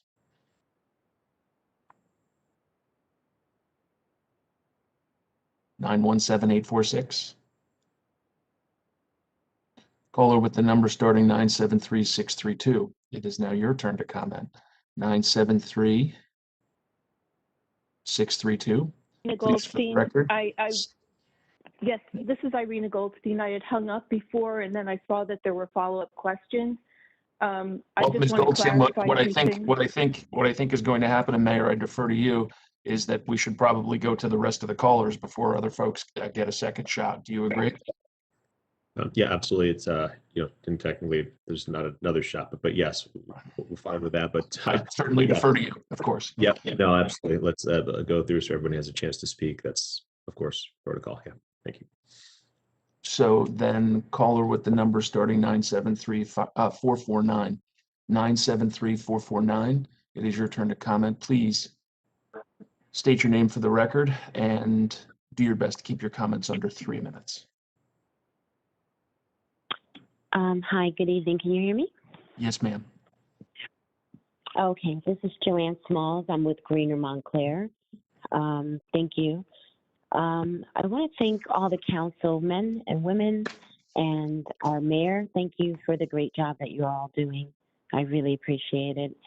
I wanted to start with the need of not defunding our Montclair police, or even the concept of it. I just feel like we need our police. The police are the first responders to a broad range of public safety issues and serious crime. Crime will not end if we abolish or defund the police. If the police are defunded, there will be a delayed response when people who are in need and call 911. Fewer police on the street in neighborhoods and communities and lack of police response to a serious crime that presents significant threats to public safety. If we defund the police, those most affected will be the poor and, the ones that are having a serious 911 call. The Montclair police here have been wonderful. When we're talking about the budget, and I'll be honest, I just looked at the budget less than 30 minutes. We've had a tough year. We've had COVID, and I know that those numbers all needed to be kind of like crunched. You know, I was probably more thrown off when I saw nothing for arts and culture, but I understand we had a really tough year. We just went through COVID, and you know, this is the budget. You know, would love to see maybe Sean, when you do your weekly videos, maybe a video, a quick 45-minute video on the budget for those that need a better understanding. But just an idea. But I've been.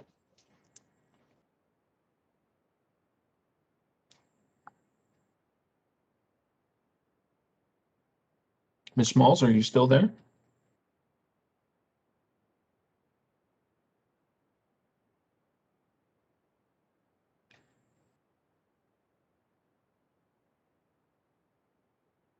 Ms. Smalls, are you there? I think we lost Ms. Smalls. Caller with the number starting 201-953. It is your turn to comment. 201-953. Please, for the record, state your name and do your best to keep your comments under 3 minutes. Hi, everybody. This is Ellie Bagley. I am a lifelong resident of Montclair, and I want to stay here in Montclair, as do many other of my fellow baby boomers. You know, I heard what Ann was saying. I also work with the Montclair Gateway. We are the history of this town. When people look at this town, we can bring them the stories, and that's part of community. That's what we're about here. So I wanted to just give my support for what we can do together. The reason that the Montclair Gateway has been established is to literally bridge the gap between the services that the town provides, which are terrific, and those that seniors will need more and more as we continue to age in place. We've already seen what a disaster nursing homes can be, especially during a pandemic. So there's even more, I think, of a feeling that people want to stay age in place. And as we age in place, we're going to need more virtual services, which is where Montclair Gateway comes in. And that includes internet accessibility, and it includes getting computers or tablets and cell phones to seniors. I also worked on the vaccination campaign for seniors, and there were many who just, they couldn't handle the process. I mean, it was difficult for any of us to get through EssexCovid.org to make appointments. But if you don't have a computer, or you have a computer and you don't know how to use it, it's even harder.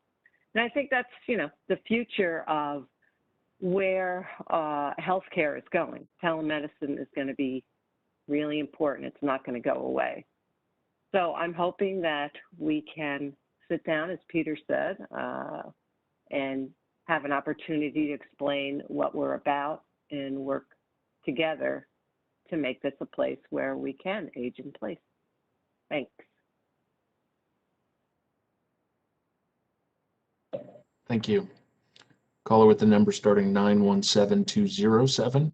It is your turn to comment. 917207. Please state your name for the record and do your best to keep your comments under 3 minutes. Hi there. My name is Kathleen Fitzgerald. Just bringing the subject back to education. I just was sort of floored that there was a caller earlier who made some really valid points about why the high school hasn't opened, when it will open, and other critical issues about our school district. I mean, I was just astonished. The school system is in a free fall. It is in a state of chaos. No one knows what's going on. Everyone's just like, what is happening? We see the state opening. I mean, respectfully, Mr. Mayor Stiller, would you please respond to tell us like what you see, what you can like help? So I'm just throwing that question out. Thank you very much. Well, thank you very much for your comment. And I think part of the reason you heard that is because in all towns, and certainly ours as well, it is illegal for us to offer or make any policy decisions for our school district. So you are obviously addressing the mayor and council. And we, do not have a role in any policy decisions, including opening or closing schools, setting up parameters around safety, anything else that would be related to schools. That is the purview of the superintendent. We've got very clear lines in every town and here in Montclair that is the superintendent and board's charge. We respect that boundary and we let them engage in their job and do that work. I'm very proud of this council to be able to offer support in ways in which we have been able to outside of those policy pieces, again, from which we are barred. That included finding funding for learning pods when there was a need there. It included, connecting educators with vaccinations were needed. It included connecting our school system with the ability to do testing to help get everybody back in person safely. Those are areas where we can and do have the space to operate and support our schools. I know that I speak for every one of my council colleagues here when I say that we take every effort and every opportunity to support our schools in ways that we can.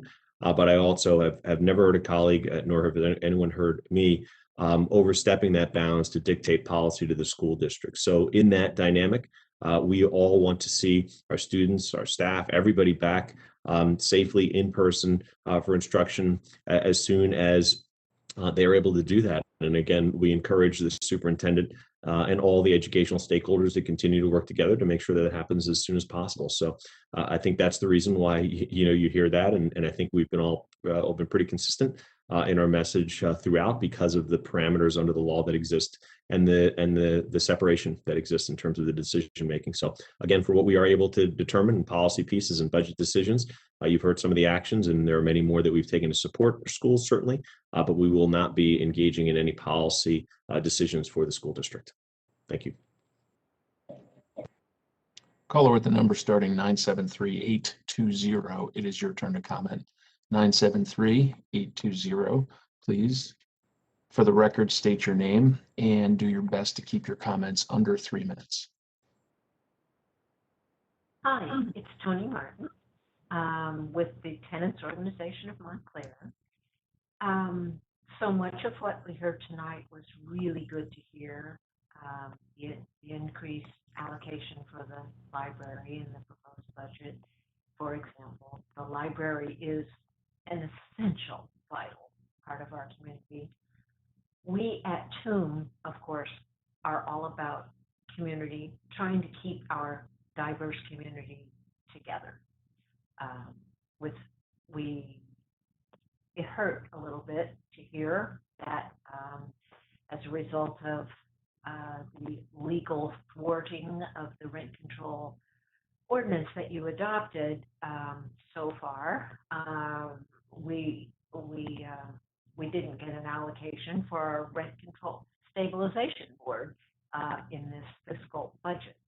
However, as a result of our citizen action, you did adopt that ordinance, and we know that we will hold you to the commitment the moment that implementation is allowed. We will hold you to that commitment to staff a rent board that will help hold our community together despite these hard times for tenants who make up nearly half the population. Seniors, by the way, on the new Gateway channel, the first message that was sent out was about the rent control freeze, and I agree. Senior renters are particularly vulnerable, but all renters are vulnerable in this environment. So I thank you, and we'll be back to you. Thank you.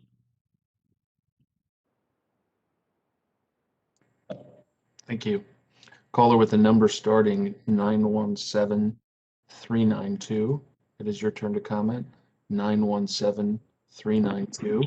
Please, for the record, state your name and do your best to keep your comments under 3 minutes. Hi, my name is Eileen Birmingham. My pronouns are she, her, and I am a resident of Montclair. I listened to the April 6th budget meeting because I wanted to learn more about the rationale for the increase in the public safety budget in the midst of so many cuts. It was flatly stated that obligatory rising costs in the public safety sector had to be offset with cuts elsewhere. After listening to the meeting, I was left with questions.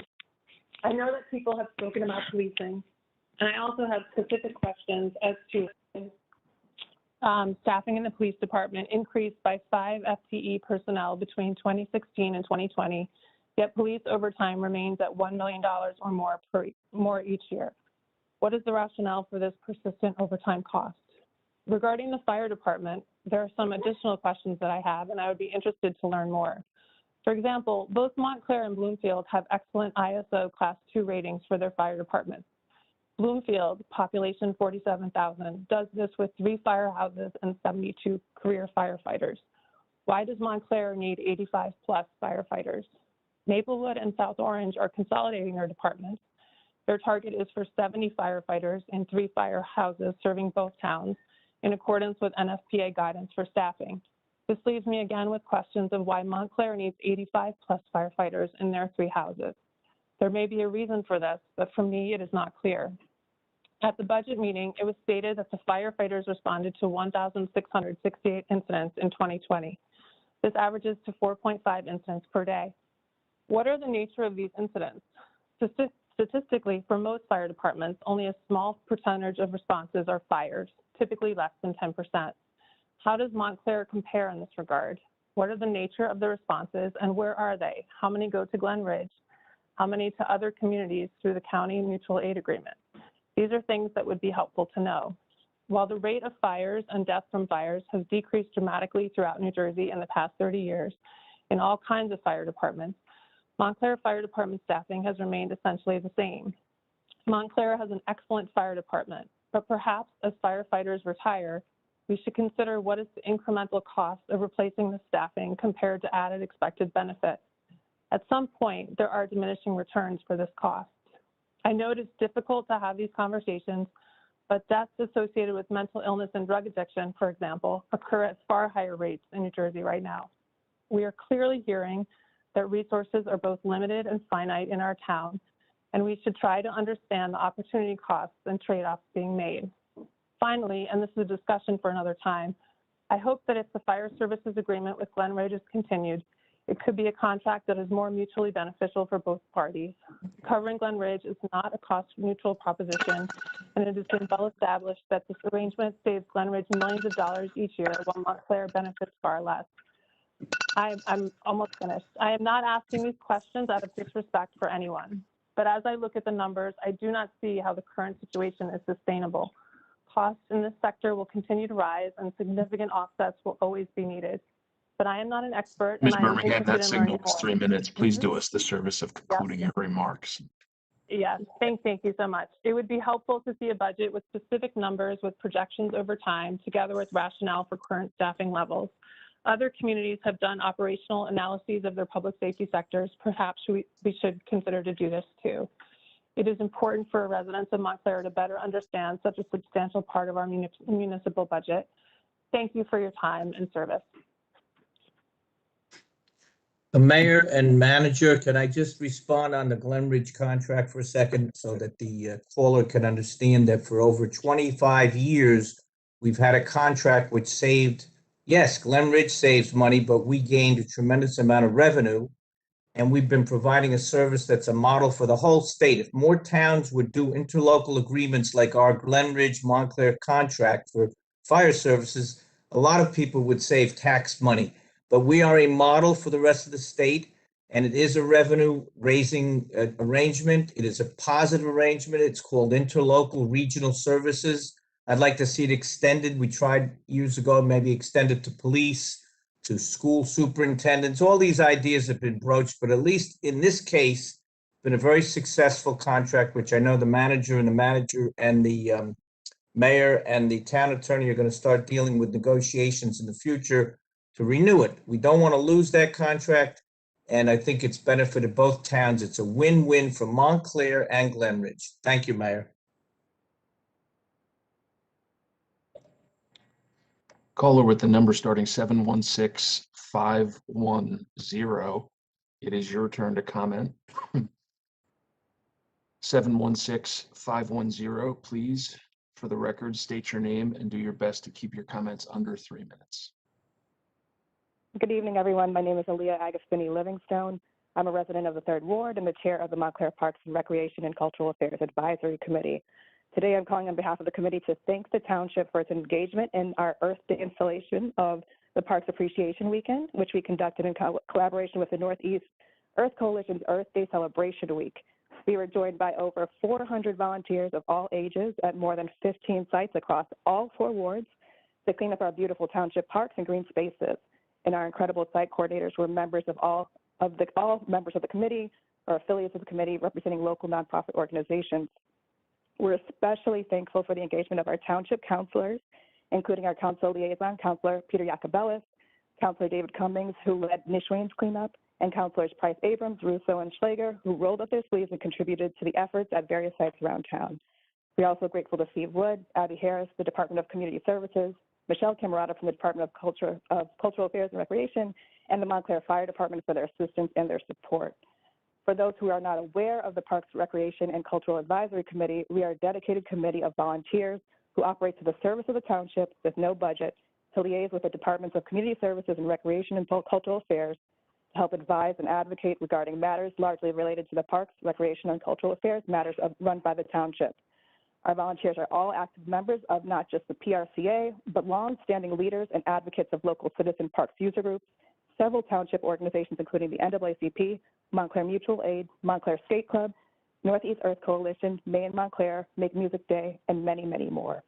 I am grateful to help lead this committee of inspiring individuals who are deeply committed to collaborating with our township authorities to improving the quality of life in our town. Thank you for your time, continued support, and we look forward to continuing the work of the service of the township and also to repeating this townwide service effort this fall. Julia. Thank you. Mayor, that is the last caller in the queue. Thank you. Thank you, Mr. Stafford. Appreciate that. And certainly, we appreciate everyone's call and comments on the matter, and certainly happy to be able to have amended, I know speaking on behalf of all of us, to some of the, address some of the pieces there, and certainly appreciate all the other feedback as well. These are always difficult conversations, decisions, nuances that have to go into these pieces, and that's part of why we are all here to engage in that process. We will continue to do so. We thank everybody from the public for coming on, and certainly for those who are hoping we can. I think I heard a couple people say, squeeze a little more out for this and get a little more for that. We understand that. We know the challenges, even the items that aren't under our control or purview.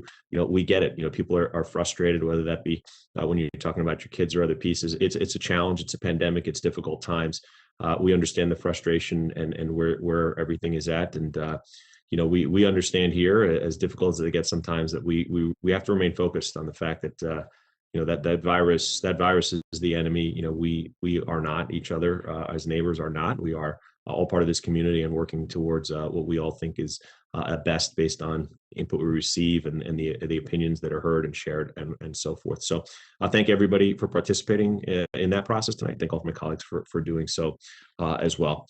So now with a little belt and suspenders on the actions that we took before, I will once again move all of the amendments as I noted after I closed the hearing. So with that, officially close the hearing on this. I move that the hearing be closed. Second. Mr. Mayor, were you moving the amendments first again? Is that what, did I misunderstand? Or are you moving to close the hearing? I believe in this case, Mr. Beneke, you were also noting close the hearing and then move the amendments again. Is that correct? That's correct. Yes, sir. Okay. Thank you. Thank you, Mr. Mayor. Apologies. I know we've got it covered that way in terms of we've done it both ways, so it should be good. So I moved and we got a second to close the hearing. Madam Clerk, would you please call the roll on the motion to close the hearing? Councilor Cummings? Yes. Deputy Mayor Hurlock? Yes. Councilor Price Abrams? Yes. Counselor Russo, Yes. Counselor Schlager, Yes. Counselor Yacobelis, Yes. Mayor Spiller. Yes. Okay, now. Hearing is now closed. And thank you, and we'll just take a moment because that hearing is now closed. As was noted before and as previously stated, and I think clearly for all the different lines that I noted, I so move the amendments as previously noted in the budget. So moved. And I will second that, Mr. Mayor. Thank you. It's been moved and seconded. Madam Clerk, would you please call the roll on that again, please? Counselor Cummings, Yes. Deputy Mayor Hurlock, Yes. Counselor Price Abrams, Yes. Counselor Russo, Yes. Counselor Schlager, Yes. Counselor Yacobelis, Yes. Mayor Spiller. Yes. And as I noted previously, there will be no vote on the adoption of the 2021 municipal budget this evening. This will occur after the public hearing on the amendments to the 2021 municipal budget that will take place on May 18th, 2021 at the regular meeting. So thank you very much again for everyone's participation in that at this time. Moving forward on the agenda, we also have next is resolution R-21-08. I'm sorry. Yes. Can we take a 5-minute break?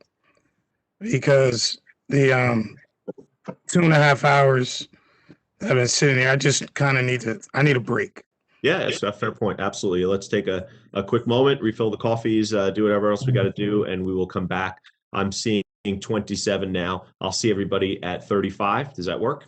That works. Thank you. Great. Thank you. Second your motion, David. Thank you. We will take a momentary pause. Thank you very much. Thank you, everybody.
apologize. No need for apology. Just making sure we got everybody here.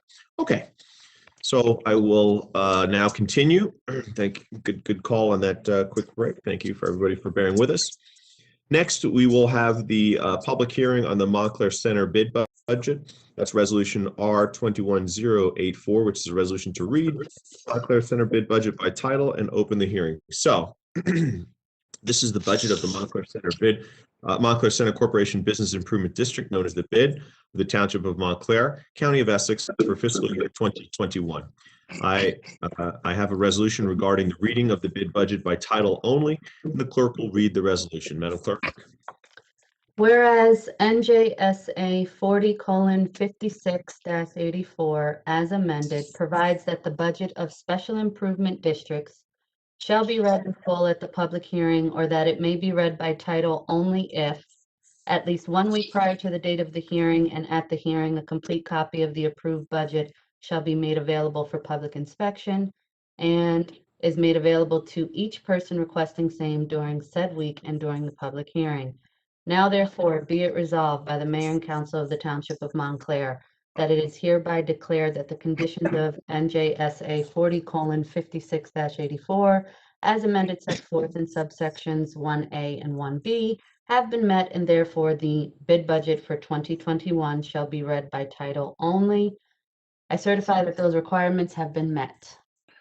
I offer the foregoing resolution and move its adoption. I second the motion. I call for a voice vote on this resolution. Madam Clerk, will you please call the roll? Councillor Cummings. Yes. Deputy Mayor Hurlock. Yes. Councillor Price Abrams. Yes. Councillor Russo. Yes. Councillor Schlager. Yes. Councillor Jacobellis. Yes. Mayor Spiller. Yes. The resolution to read the bid budget by title is adopted. I will entertain a motion to open the hearing on the bid budget. I move that the bid budget be opened. The bid budget hearing be opened. I second the motion. This may be done by a voice vote. All in favor, please say aye. Aye. Opposed? Abstentions? Thank you. Madam Clerk? Thank you, Mayor. This is the time fixed for the public hearing on the bid budget for year 2021. The bid budget was introduced by the governing body on April 6, 2021, was advertised as required by law on April 22nd, 2021, together with notice of hearing for this time. Copy of the bid budget has been made available to the public on the financial information page of the township website during the past week, and a copy is available for anyone desiring to view it right now. Anyone who has not seen a copy of the bid budget may view it now, as was noted on the financial page of the township website. Before opening this hearing, I wish to outline the procedure. Those who wish to participate now during public comment should dial in to 408-418-9388. When asked to enter an access code, please enter 129-498-7463 and then press pound. When asked to enter an attendee number, please simply press pound. When asked to state your name, please do so, then press pound. The administrator will then say when it is the caller's turn to speak, and the caller will then hear 2 beeps. At that time, the caller will have an opportunity to make his or her comment. All right, Mr. Stafford, if you will, please. Thank you, Mayor. Caller with the number 973-330. It is your turn to comment. 973-330. Please, for the record, state your name and do your best to keep your comments under 3 minutes. It's Frank Dukakis. I'm sorry for another double beep. We can hear you, sir. Okay, thank you. My questions on the budget, really one is more of an education thing. I think that in seeing that the bid has tapped into the reserves this year for $94,000 so that they keep the assessment flat was a good thing. What I don't think most of the bid might not know is that the reason why they had such substantial reserves was because the township bought a $160,000 sidewalk sweeper with capital funds in a unusual agreement that I think there no doubt benefited us, but it's one reason why they have a reserve that they do have for the rainy day, as they said. So I know you guys wouldn't say that to anybody publicly, but I just want to acknowledge it and see how this agreement has come around to be very helpful in a very tough year. The second thing is really to the payroll issues. And that is, I'm looking at the numbers and it's a little bit different. The health insurance is down 5%, which is good. Payroll taxes are up 15%, while the salaries or payroll is only up overall less than 4%. So my question is really the benefits and the pay that we are giving the workers in the ambassador program, and whether they are in fact taking advantage or allowed to take advantage of the township's paid sick leave requirement, or are they exempt? And I would hopefully see that they're getting paid a minimum wage plus, and that they are being allowed to take advantage of the paid sick leave requirement. Thank you very much. Thank you. Mr. Gleason, would you care to answer that piece? Yes, absolutely. So our ambassadors don't take the township's sick leave, but they are absolutely able to take sick leave and paid sick leave at that through our bid payroll. We are very, very happy to say that we do pay our employees minimum wage plus, and they are treated to all the benefits a professional would be within an organization. Paid sick leave, personal days rather, and paid vacation in most instances. Great, thank you. And as was noted, we're happy to work with you, Mr. Gleason, on the partnership, as was noted with that street sweeper, to make sure that we can help keep some of those areas nice and clear, and partner with your team to help get that done. So thank you on that front. I think addresses that piece. Okay, thank you. Mr. Stafford, are there other excuse me, are there other callers to be heard during this hearing? No, sir. There are no more callers in the queue. Okay, thank you. Observing no further callers, I will entertain a motion to close the hearing. Mayor, I move that the hearing be closed.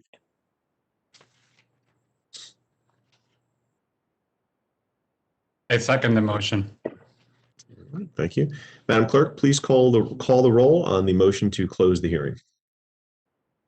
Counselor Cummings, Yes. Deputy Mayor Herlock, Yes. Counselor Price Abrams, Yes. Counselor Russo, Yes. Counselor Schlager, Yes. Counselor Yacobelis, Yes. Mayor Spiller. Yes, the hearing is now closed. Mayor, I request that the township clerk be instructed to read the last paragraph of the adopting resolution for the bid budget. Thank you. Madam Clerk, would you please read the resolution? Be it resolved by the governing body of the Township of Montclair, County of Essex, that the bid budget hereinbefore set forth is hereby adopted and shall constitute an appropriation for the purposes stated in the sum therein set forth as appropriations, and authorization of the amount of $665,760 for 2021 Montclair Center Corporation bid budget. Mr. Mayor, I offer the foregoing resolution and move its adoption. I second the motion. Madam Clerk, please call the roll. Counselor Cummings, Yes. Deputy Mayor Herlock, Yes. Counselor Price Abrams, Yes. Counselor Russo, Yes. Counselor Schlager, Yes. Counselor Yacobelis, Yes, and just a shout out to Mr. Gleason and the bid team for an extraordinary year. Thanks for everything. Mayor Spiller. Yes. The resolution approving the 2021 bid budget is adopted. Certainly echoing my council colleagues' comment, and certainly on behalf of all of us, we appreciate the partnership, Mr. Gleason, with you, and certainly all of our small businesses and all the different areas, but certainly the work that we've done together. I could not be more proud of how we've first figured out how we were going to get through this pandemic, and then kind of picked up steam on that partnership and how we're moving things, and of course now, thankfully, with a little light at the end of that tunnel, planning ahead and looking at some of what the future may look like. So thank you to you and your team. On behalf of all of us, we're happy to continue the partnership and the great work that we're all able to put forward for residents. Thank you. Thank you very much. Likewise, thank you to you all, and we got a very, very bright future ahead. My dogs also got very excited, as you could see, that you guys were passing this budget. So thank you very much. It was not lost on me that your dog got very excited about, likes the numbers, and we got really excited about the budget stuff. So that's good stuff. Policy wonks, my dogs. Yeah. Thank you guys very much. I appreciate it. Thank you, You're Jason. supposed to move to Montclair. You're supposed to move. That was the deal. Councilwoman Price Abrams, I think I saw your hand up for a second. Did you want No, I was given, thank you. I was giving a wave to Jason. I just also appreciate the opportunity to serve on the bid board as a function of my board counselorship, and just really appreciate the dynamic leadership and really what you got going on with the strategic planning as well, and look forward to taking some of that forward together. Thanks. Thank you.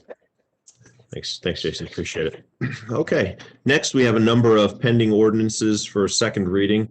The first is Ordinance O-21-03, which is an ordinance amending Section 347 zoning of the Code of the Township of Montclair.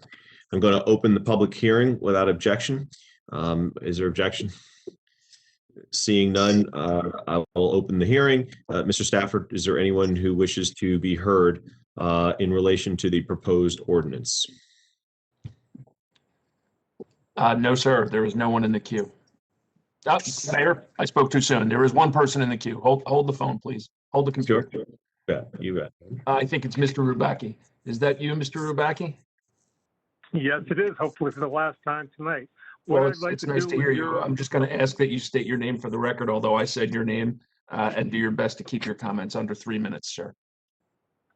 Yes, my name is Frank Rubacki, and what I'd like to do with your permission, Mayor, is really use this as my general comment as it relates to land use, if that's appropriate. Otherwise, I'll wait for the general public comment.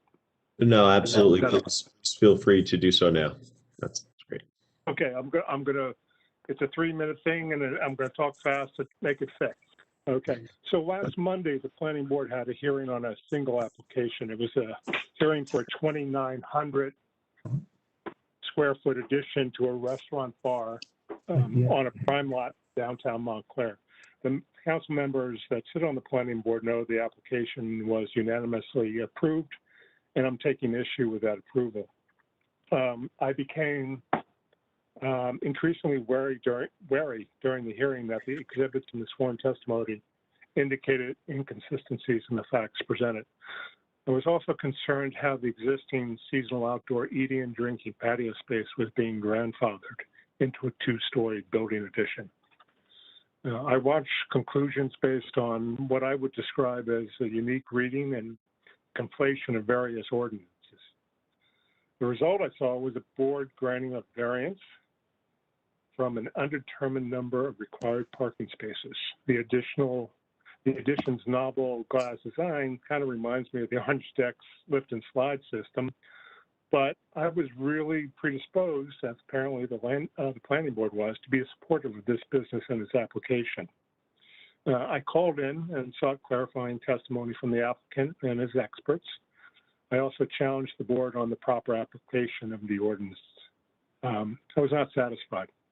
My review of the video the next day found no testimony or questioning how the sloping glass roof met the requirements of your new stormwater control ordinance, which you enacted this February. I did not hear how the variance furthered the master plan's objectives. I did not hear a discussion of how a parking exemption, a waiver, or a variance might impact building heights on this or other parcels in the future. As you know, 6-story zoning is an ongoing issue downtown. Our last mayor said we face certain legal challenges if we downzone to 4 stories, as recommended by the planning board's master plan. The workaround strategy was tonight's on-site parking requirement. If a developer can't park for 6 stories, they can't build to 6 stories, was the thinking. So I did my own after-the-fact desktop analysis of this restaurant's projected parking needs based on our ordinances.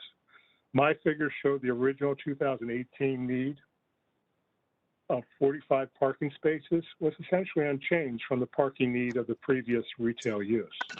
However, today's restaurant capacity, including this approval, I'll take another 20 seconds, including this approval indicates 130 space parking need, an increase of 85 spaces on paper, not required. At 8,000 square feet, this is not a big lot downtown. Further, there are 100 new parking spaces being created as part of the Midtown deck at a cost of $3 million, or a going rate of $30,000 a space to build more public parking capacity. Assuming my analysis is reasonable, I can't fully explain how this situation came to be. I thought I would share this with you, and maybe you would want to figure it out, or just use this as a case study in writing future ordinances. Thank you for your time. Thank you.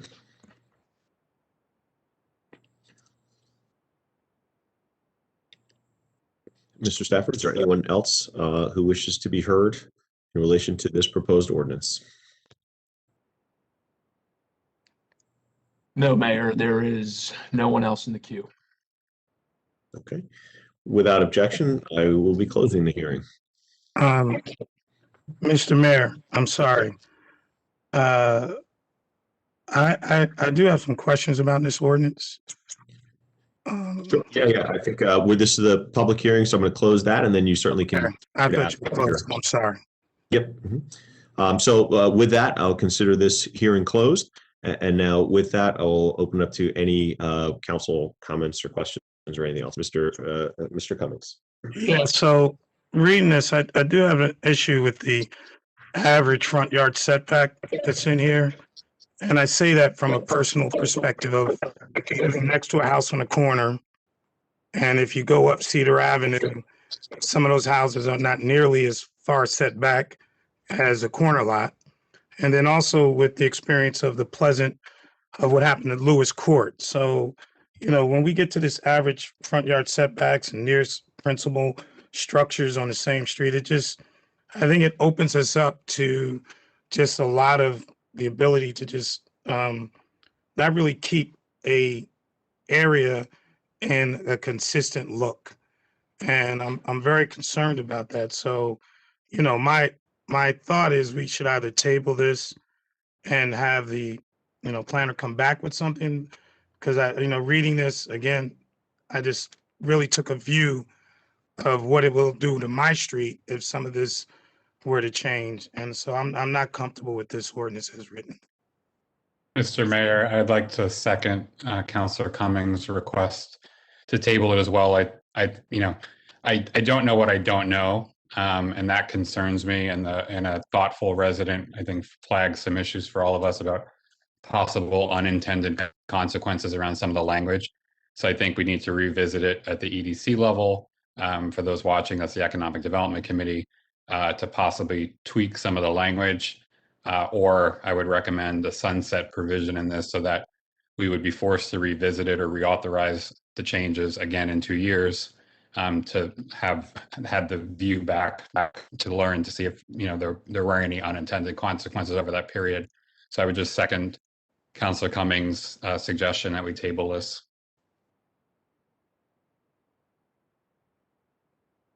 Remember to unmute myself. Yeah. Okay, thank you. And just as a note, and we can either determine, unless there is objection, I have no issues with us tabling, and we can have anyone from. Remember, there is a zoning subcommittee that did recommend this. That includes planning board members. 3 members of the planning board, and it does include Board of Adjustment, 2 members of the Board of Adjustment. And then, of course, we know that it did go to the Economic Development Committee. But that said, if there's specific questions or pieces to be explained, we can absolutely either have that zoning subcommittee or any of the other entities, including our township planner, come forward with some additional information. Is there objection to tabling this? And I would then ask Madam Clerk if you can re-advertise, everything as appropriate for this ordinance, so that, should the questions be answered at the next meeting or so, we can choose to take action, should we choose, or to modify whatever else. But please, re-notice as needed. Is there objection to that? If I just might say, the public hearing was held tonight, so if there are no changes, for example, if the councilors are satisfied, it can just be put on the agenda. There won't be a need to re-advertise. Okay, got it. I have no objection to tabling. I support tabling. I heard no objections to the tabling, so that item we'll move from. Next is Ordinance O-21-05, which is a bond ordinance providing for various capital improvements in and by the Township of Montclair in the County of Essex, New Jersey, appropriating $6,890,000, therefore, and authorizing the issuance of $6,540,000 bonds or notes township to finance part of the cost thereof. With this, I'm going to open the public hearing without objection. Is there objection? Hearing no objection, Mr. Stafford, is there anyone who has dialed in to be heard in relation to this proposed ordinance? No, Mayor, there's nobody in the queue. Okay. Without objection, I'm closing the hearing. Hearing no objection, I'm considering the hearing closed. Any questions, concerns, or comments from council? Comment, Mayor? Councilman, question. Question and comment. Okay, please. So first, I do think we should put a clearer itemization up on the web of this ordinance, just so folks understand the itemization of it and the detail, to be frank. And I want to credit Councilor Cummings for the inclusion here of some important updates to Canterbury, Nishawane, and Essex parks. I know this is a passion project for the councilman, certainly a very big deal for residents and should be applauded. I did want to ask, in terms of the Mount Hebron Road resurfacing, how we made that determination for that $635,000 bonding for the work on that road in particular. Why is that road in particular a separate item versus the regular sort of paving and curbing budget overall versus other ways that we finance paving and curbing? So what is it in particular about that road? Was there some assessment done that said this has the highest need, it's the worst road in town? I would like to understand a little of the thinking behind that. Thank you, Mr. Stafford. Can I beg your indulgence, Mr. Iacobellis? Would you just repeat the question? My system was in and out, and I couldn't hear the totality of what you asked. Sure. For some reason, I'm getting back a lot of feedback. Well, let's ask everyone if they can mute, please, just so you might be able to hear a little more clearly. Thank you. Thank you. So, Mr. Stafford, I'm asking just in terms of in terms of how this is itemized, why we choose to itemize certain things. So, for example, Mount Hebron Road resurfacing, why would that be in this and separately itemized for the $635,000 from the broader category of $3 million for street paving and curbing versus how we pay for other street paving and curbing projects in the budget? I guess I'm just asking why this is specifically itemized. Is there something unique to Mount Hebron Road, or is it just a mechanism for funding something else that's in our pipeline in terms of projects that are necessary? I believe the reason. Do you want me to respond to that? I can respond to that. Please, thank you. Councilor Iacobellis, that is a New Jersey DOT grant. It's a separate DOT grant. It's not like the other streets. That's the reason I separately itemized that one. Okay, thank you. That's helpful. And before we close this out, I as much as I'd love to take credit, the funding for Nishawane and Canterbury was done by previous council. I'm just lucky enough to be in the seat when the work actually gets done. although it has been a very big passion project of mine because I've been asking for Nichiwayne to get repaved since 2012. So I do appreciate that, but I just want to be clear that previous council had approved these funds. Thank you, Councilman Cummings. Appreciate that. So with that, any other questions, comments from council? Hearing none, Madam Clerk, would you please call the roll? Yes, Mayor, but first I wish to report that all the pending ordinances listed on tonight's agenda have been published and posted, and copies have been made available to the public as required by law. Thank Councilor you. Cummings? Yes. Deputy Mayor Hurlock? Yes. Councilor Price Abrams? Yes. Councilor Russo? Yes. Councilor Schlager? Yes. Councilor Yacovelis? Yes. Mayor Spiller? Yes. Thank you. Next is Ordinance O-21-08, which is an ordinance amending the Affordable Housing Ordinance of the Township of Montclair to expand the rental assistance program to include low-income tenants in eligible rental units. I'm now going to open the hearing without objection. Is there objection? Mayor. Are you objecting to the opening of the hearing? Well, I wondered if, before we proceeded, I did have a question. It didn't withhold my vote for any reason. I did have a question on the last piece. Can I? Last one? Oh, okay, sure. I'm so sorry, because I realized Last I'd one. flagged it, but not with a yellow sticky. Okay. So in the prior bond ordinance, section 8 speaks about any grant monies received for purposes or improvements described in the prior section. It seems that they may be applied. So if we are to get some kind of revenue, whether from one of the federal acts or otherwise, would we be able to actually offset our bonded indebtedness and, pay it down earlier? That's the idea of that? Yes, exactly. Once the grant funds are received, then we offset our bond capacity, our debt that is authorized. Okay, that sounds positive. Thank you. I want to clarify. Thank you. No problem. With that, so we are back to Ordinance O-21-08, and without objection, going to open the hearing on this ordinance. Is there objection? Hearing no objection. Mr. Stafford, is there anyone in the queue who wishes to be heard in relation to the proposed ordinance? Yes, sir. Caller with the number starting 973747. It is your turn to comment. 973747. Please, for the record, state your name and do your best to keep your comments under 3 minutes. Yes, this is William Scott, the co-chair of the Montclair Housing Commission. I just want to thank the council for considering the increase of the rental assistance program to include low-income tenants.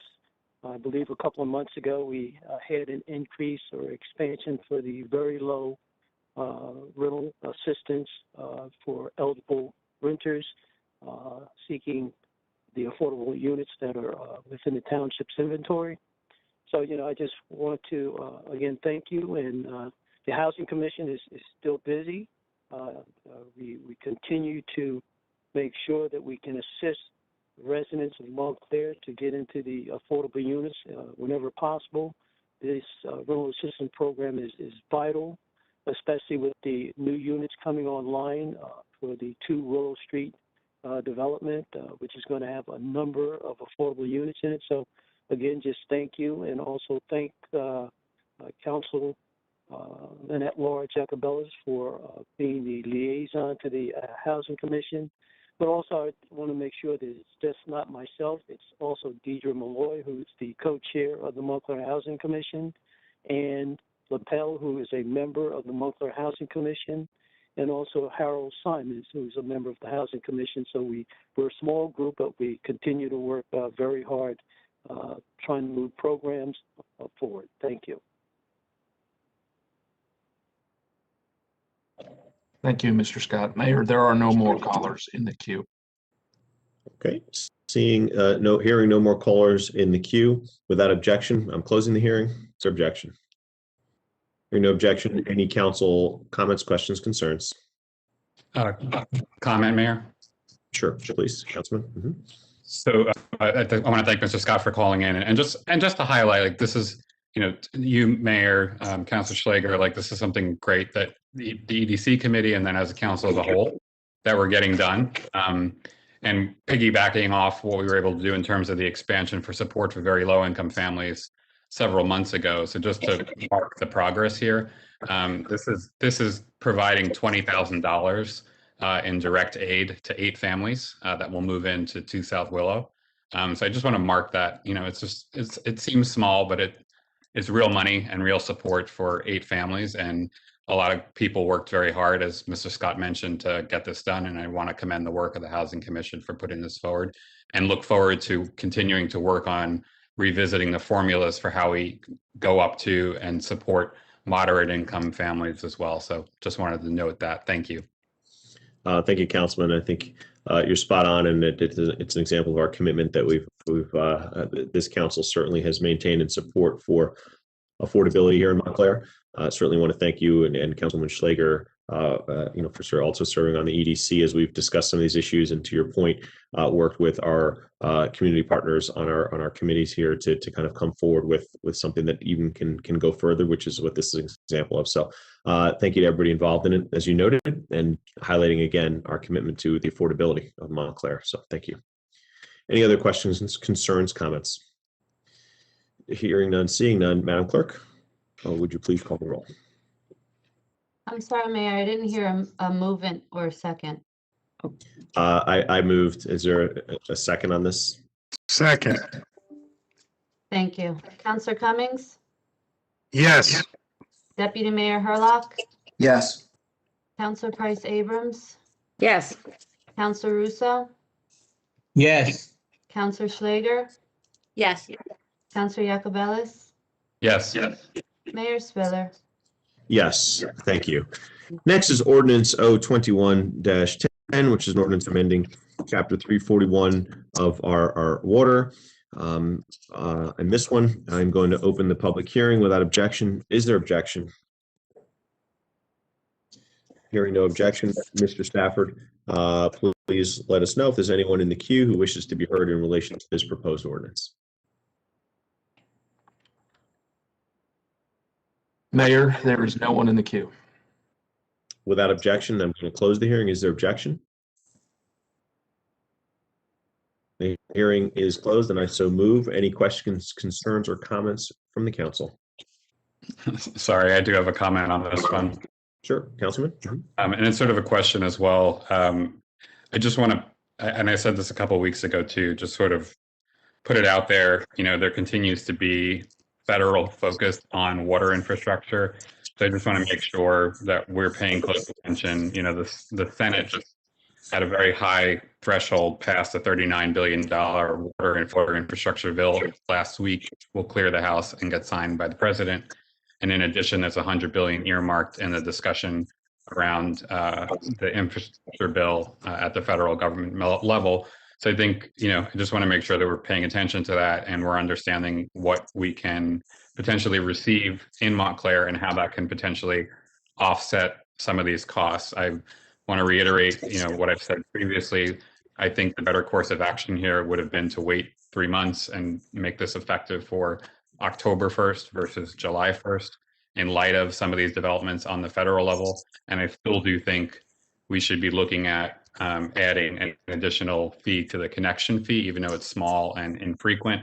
It's something that when you bring a new building or a new structure online, that puts that cost on the developer. And that's something that, I'd like to see added potentially down the road. However, I will vote to move this forward, but I would like to consider augmenting this at some point in the future. Thank you. Thank you. Any other questions, concerns, comments?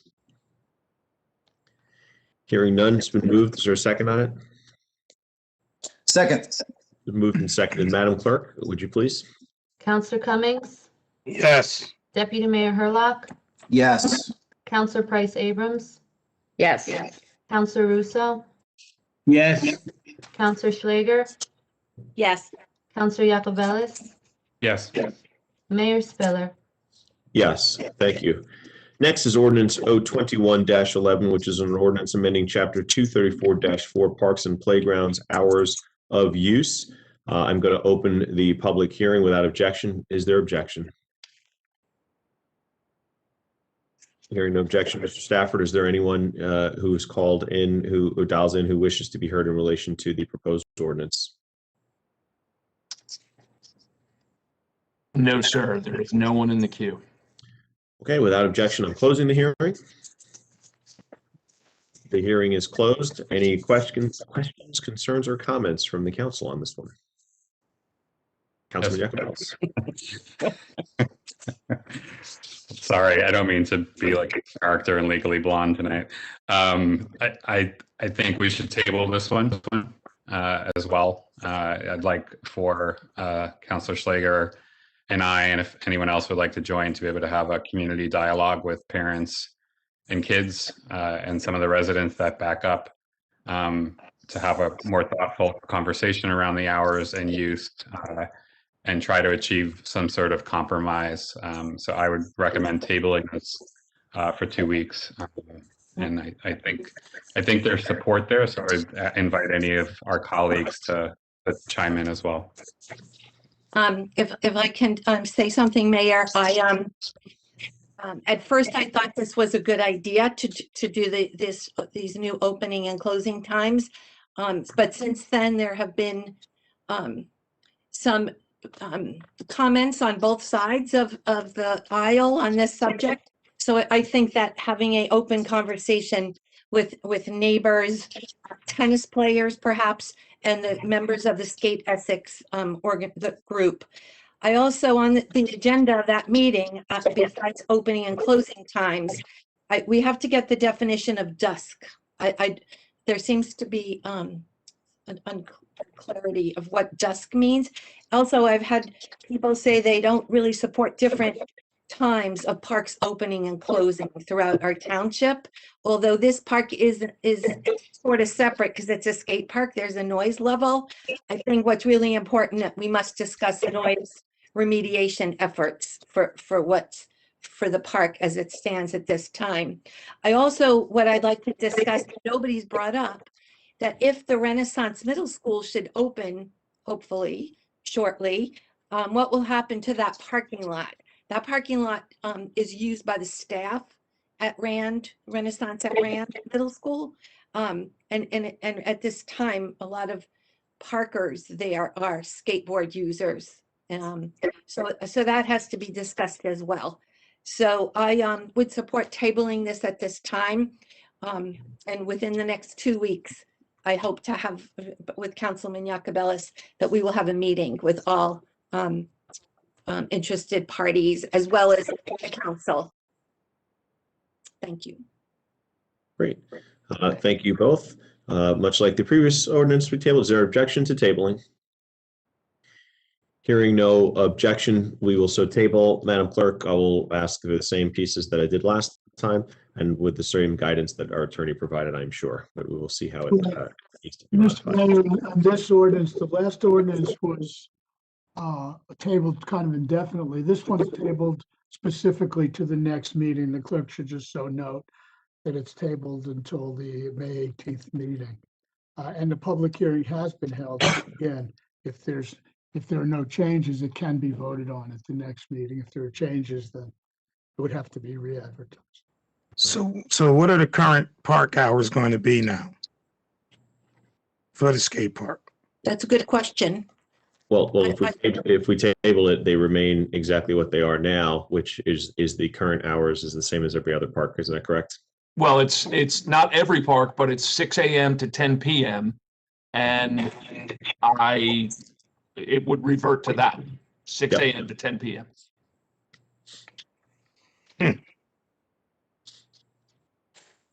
Okay. So we need to make sure, Peter and Robin, you guys have been on top of this to let those residents know, hey, because of this action, there's going to be a couple more weeks of whatever, and we hope to get a resolution through y'all's discussion. Yeah, David, they're part of that conversation as well.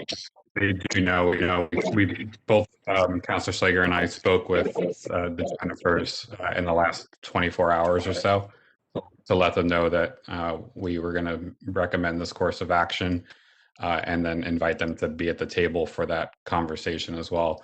I think just one other clarifying thing in terms of, obviously the hours will revert to what they are. What do we do in terms of the locking of the park? If you just have to be clear. That would cease because we're not going to lock it from 10 p.m. to 6 a.m. unless that's what the governing body wants. Administratively, I've been locking it. I haven't been, but staff has been locking it and unlocking it consistent with these hours as was requested at the last meeting. So that would stop basically tomorrow unless it's wanted otherwise. I would the Councilwoman Schlager's wishes. I mean, it's who would actually be the lockees, the police department? I mean, No, absolutely not. I hire somebody for that. Okay. Yeah, short answer is we'd hire somebody to do it, Councilwoman. So Okay. Again, another reminder, everything always has a budget impact, even if There you go. There you go. You're right. Okay, can I discuss this with you in the morning, Mr. Stafford? Of course, absolutely. Call me at your convenience. Okay, thank you. Okay. Thank you, Mayor. You bet. So without hearing objection, that's the case on that one. Next, we have new business resolutions, Resolution R-21-086, which is a resolution authorizing the township to enter into a memorandum of understanding with the New Jersey Board of Public Utilities in connection with the TCDER Microgrid, and I so move. Second. Moved and seconded. Questions, concerns, or comments? Madam Clerk, roll, please. Oh, I'm sorry, Mayor, I did raise my hand. Oh, I'm sorry, I didn't see that. Sorry, Councilwoman, Okay. please. No worries. It's obviously a wonderful thing. I'm really pleased. Obviously, we've competed for significant dollars for a very significant project. I just had a couple of quick questions. One is I saw that we received the requested amount of, almost $680,000, but there's, something like $800,000 that's like a balance. The estimated design is about $800,000 more than that. So where are those funds from? How are we covering those funds? That is yet to be determined. However, thus far, and the plan is that this does not cost the township 1 cent. So if there are items to be expensed beyond the grant funding, up until now, the consultants, and I have no reason to think that this will not continue, have been covering the costs.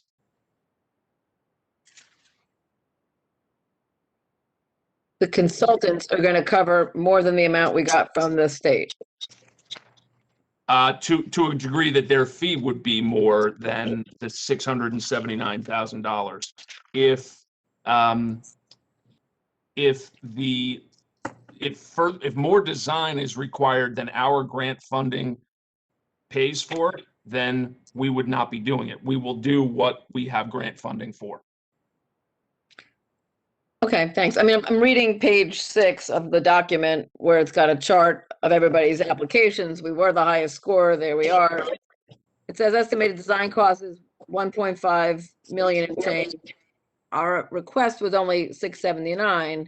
So in other words, what I'm saying is, and I'm not saying it in an artful manner, our consultants will be doing what 679.5 allows.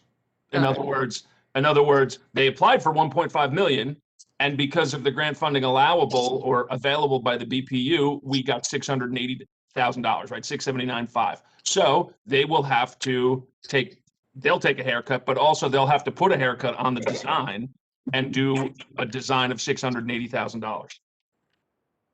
Okay. And then I wondered, but I think probably not, did this grant at all cover the cost of, is it partial toward the cost of our sustainability officer? Does it have staffing built into Negative. that? No. Okay. Okay. Thank you. You bet. Any other questions, concerns, comments on this one? All right, now I definitely don't see any. So, Madam Clerk, if you will. Counselor Cummings, Yes. Deputy Mayor Herlock, Yes. Counselor Price Abrams, Yes. Counselor Russo, Yes. Counselor Schlager, Yes. Counselor Yacobelis, Yes. Mayor Spiller. Yes, thank you. Next is Resolution R-21-087. Councilwoman Schlager, would you mind? Of course. Thank you, Mayor. Whereas invoices against the Township of Montclair in favor of the following persons for the amount set opposite their respective names have been received, duly audited, and found correct. Now, therefore, be it resolved by the Council of the Township of Montclair in the County of Essex that said invoices be, and they are hereby ordered paid, and that checks be drawn by the Finance Department to the order of such persons, the amounts respectively, and hereinafter stated on the schedule attached to and made a part hereof. This bill list is dated May 4th, for the year of 2021, the amount of $6,476,164.66, and I so move. Second. Any questions, concerns, or comments from the council? Mayor, I have a couple questions on this one. Please, Councilman Yacobelis. Thank you. Mr. Stafford, just on page 1, there's 2 expenses with the acronym VPOC. Just what that stands for. Vulnerable Population Outreach Coordinator. Thank you. Page 3, Smith sorry, Marin. Are those the social workers? Is that what that is? Those are nurses. Nurses, thank you. On page 3, Smith Marin Architects, 2020 preparation of site plans, and then it just says review O. So I'm assuming that goes on to explain that a little further, the $6,540, what that was for specifically. Those are for various months, multiple months of Smith Marin's professional consulting in connection with developments, site plans, and speaking with developers on behalf of the township. Okay, and that's, I know we've talked about that in the past, so thank you. But Mayor, that's it. Thank you. You bet. Any other council questions, concerns, comments? Seeing none, Madam Clerk. Counselor Cummings, Yes. Deputy Mayor Herlock, Yes. Counselor Price Abrams, Yes. Counselor Russo, Yes. Counselor Schlager, Yes. Counselor Yacobelis, Yes. Mayor Spiller. Yes, thank you. Mr. Stafford, I'm going to turn these over to you. Obviously, when you get to numbers 5 through, I think 12, I think we all know that's going to be the same stuff, so you can do them as bulk, just in the interest of time, but please go ahead. Thank you, sir. Item 1 is a resolution that would authorize the township's 2021 municipal auction of surplus vehicles and equipment that are no longer useful and or necessary and need to be disposed. This auction, consistent with state statute, would be conducted online from June 1 through June 8. Item 2, the township has a need to retain general veterinarian services, including serving as the township animal shelter's veterinarian of record. For several years, these services have been provided by Montclair's Cameron Animal Hospital. Based upon this provider's effective and efficient service, recommendation is made to, and this resolution would authorize a professional services agreement with Cameron Animal Hospital in an amount not to exceed $36,000 for a period of 1 year. On March 20 of 2018, after an appropriate competitive contracting process, by resolution R-18-086, the township awarded a contract to Imperial Parking LLC to manage and operate the township's parking decks. The contract was for a 3-year period with a township option to extend at the same current terms for 2 years. Based again upon the vendor's efficient and effective performance, recommendation is made to, and this resolution would authorize the exercising of that 2-year option, extending the term of the contract again at the same terms to March 19 of 2023. Item number 4 is a resolution that would authorize the purchase of, from WatchGuard Video Incorporated of Dallas, Texas, and through the State of New Jersey Cooperative Purchasing Program, 117 police body cameras, associated and required software, batteries, cables, related hardware, and support at a cost of $390,000 to $420, and has been previously referenced this evening several times.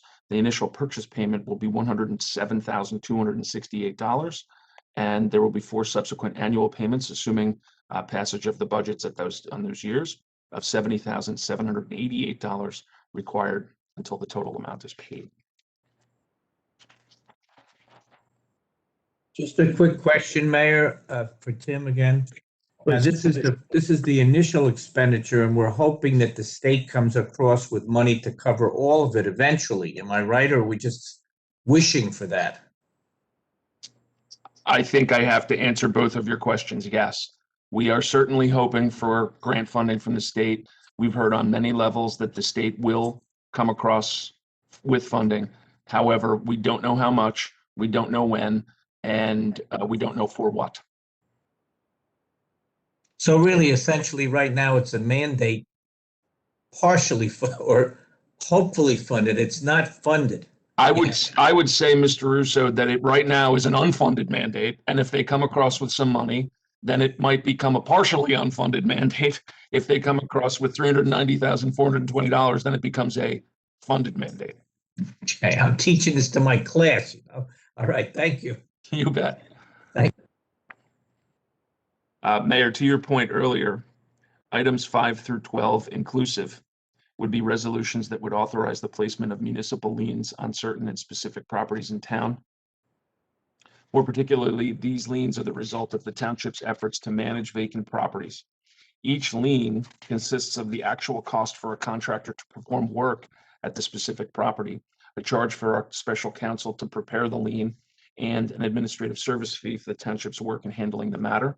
Each resolution has attached to it a certification regarding work performed and lien specifics.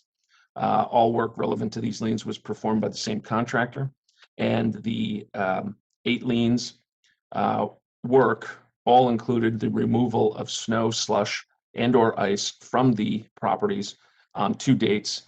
7 were February 4 of 2021, and 1 was December 18 of 2020. And the 8 liens total $2,005 that the township would be recovering.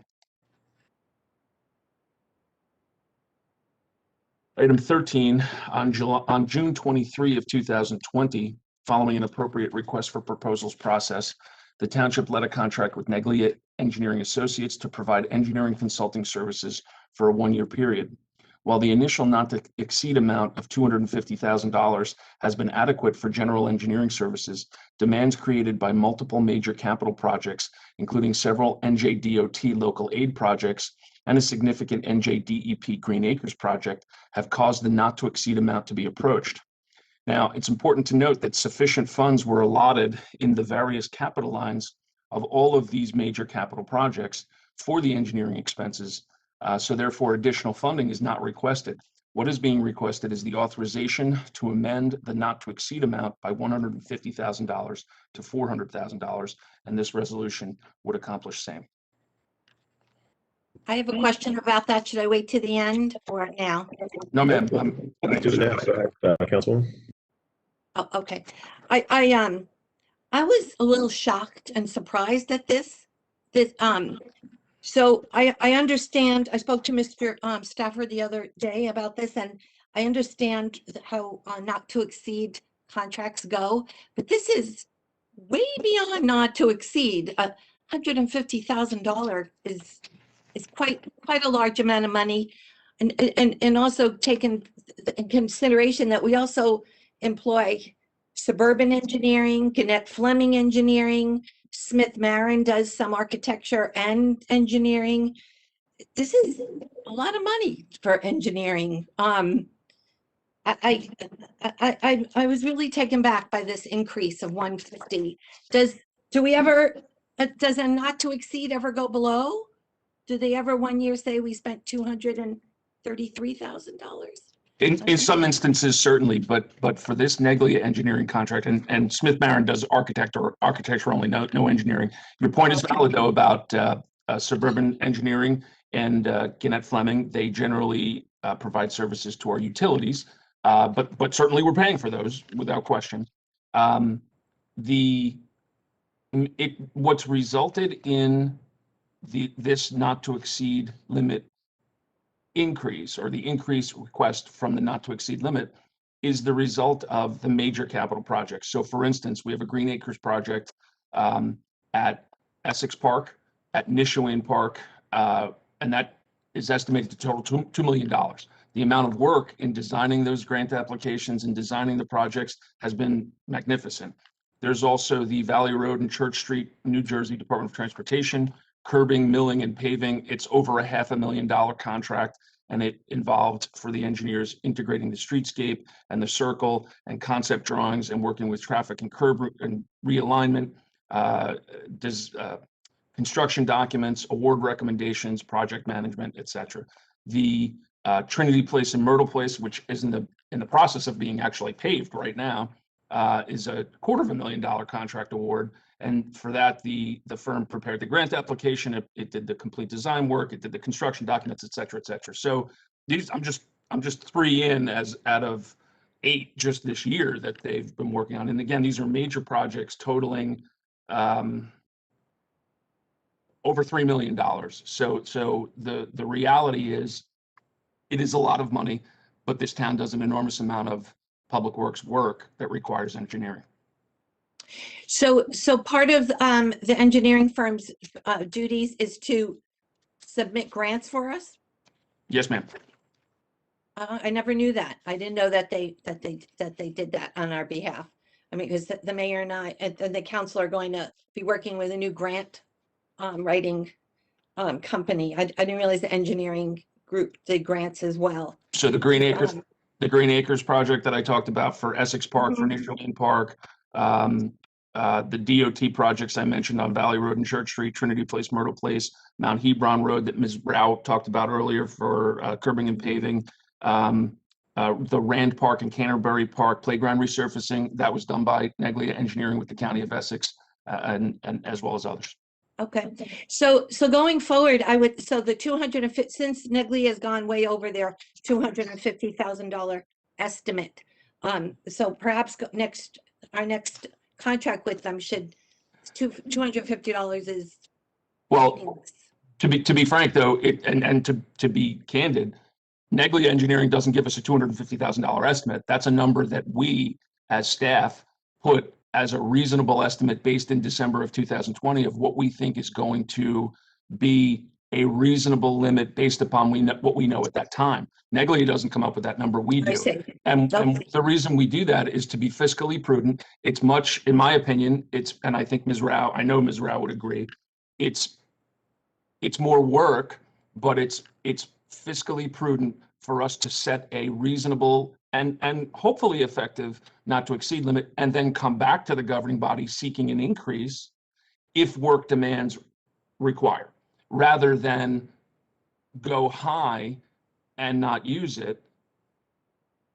That would not be smart. That's fiscally prudent. Okay, I'll take. I understand your explanation, but I'm just have a bit of a sticker shock over this. Understood. It's an enormous amount of money, and you know, so now going forward next year, it's the same $250,000. No, I think you're going to see a higher not to exceed limit estimated, because all of the projects that I talked about, and I didn't really get through the list that they work on, will still be in the hopper, right? I think off the top of my head, one will probably be done. However, there's going to be others that they're going to have to work on as well. So I would think that you'll see a higher estimate than $250,000. Not a higher estimate, a higher not to exceed amount. Okay. Okay, thank you. Can I just chime in, because that begged a question now that I have. So first, Mrs. Stafford, could we see that list? Like, could you share that with us, the EDC members? Is that something that we could just see the holistic list of the projects? The one you were just reading from with the different projects on it? I think that would just be a helpful summary.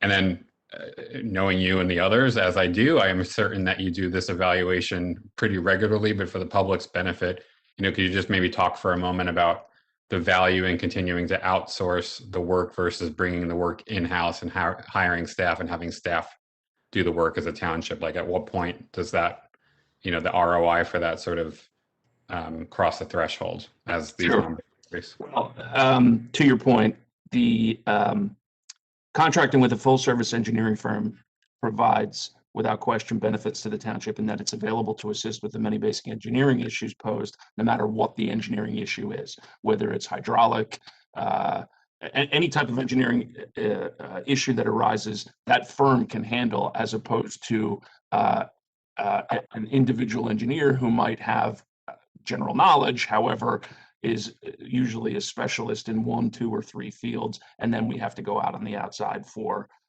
assistance when necessary. Additionally, the engineer assigned to the township works 5 days a week and is on site 3 days a week. However, on the other 2 days, he's available to the public and staff. And the firm is able to provide a detailed engineering work, including analysis, design, oversight of special projects, grant applications, construction management, project management. When I first arrived, the township had a township engineer that cost a total of approximately $184,800 in salary and benefits, an engineering supervisor at a total cost of approximately $154,000, and 1 junior engineer. And in previous years before I got here, before I arrived, there were 2 junior engineers, and they cost approximately $128,000 each. So those 4 employees at the time cost about $600,000 or $596,000.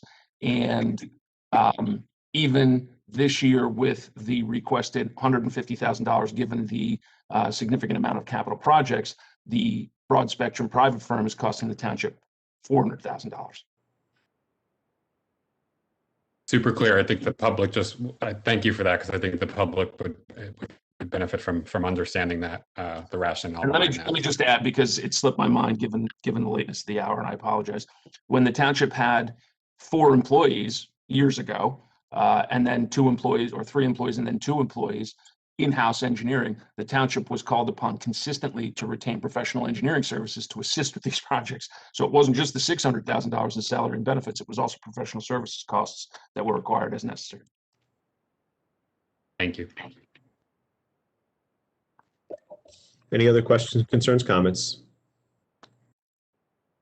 Okay, Mr. Stafford, if you can continue. Items 14 and 15, I will defer ultimately to Mr. Karasik to speak. Item 14 would be an ordinance to amend Chapter 327, Article 3, Section 24 of the Township Code regarding handicap parking.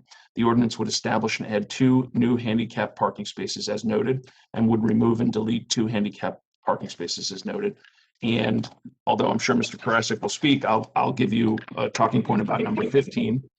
Item 15 would be an ordinance again to amend Chapter 327, Article 3, Section 22 of our code regarding loading zones. The ordinance would establish and add 2 new loading zones as noted, would remove and delete 2 loading zones as noted. I believe the ordinance references an hour change. However, I think that there's a comment and a change coming to that Mr. Karasik will detail. And lastly, the ordinance would create a new zone called a drop-off zone to allow for pickup and drop-off activity and designate 2 such zones as noted. So I defer to the gentleman from the law department. Okay, the first one on handicap parking spaces, on South Fullerton, just off Bloomfield Avenue, what used to be a parking lane is now a driving lane.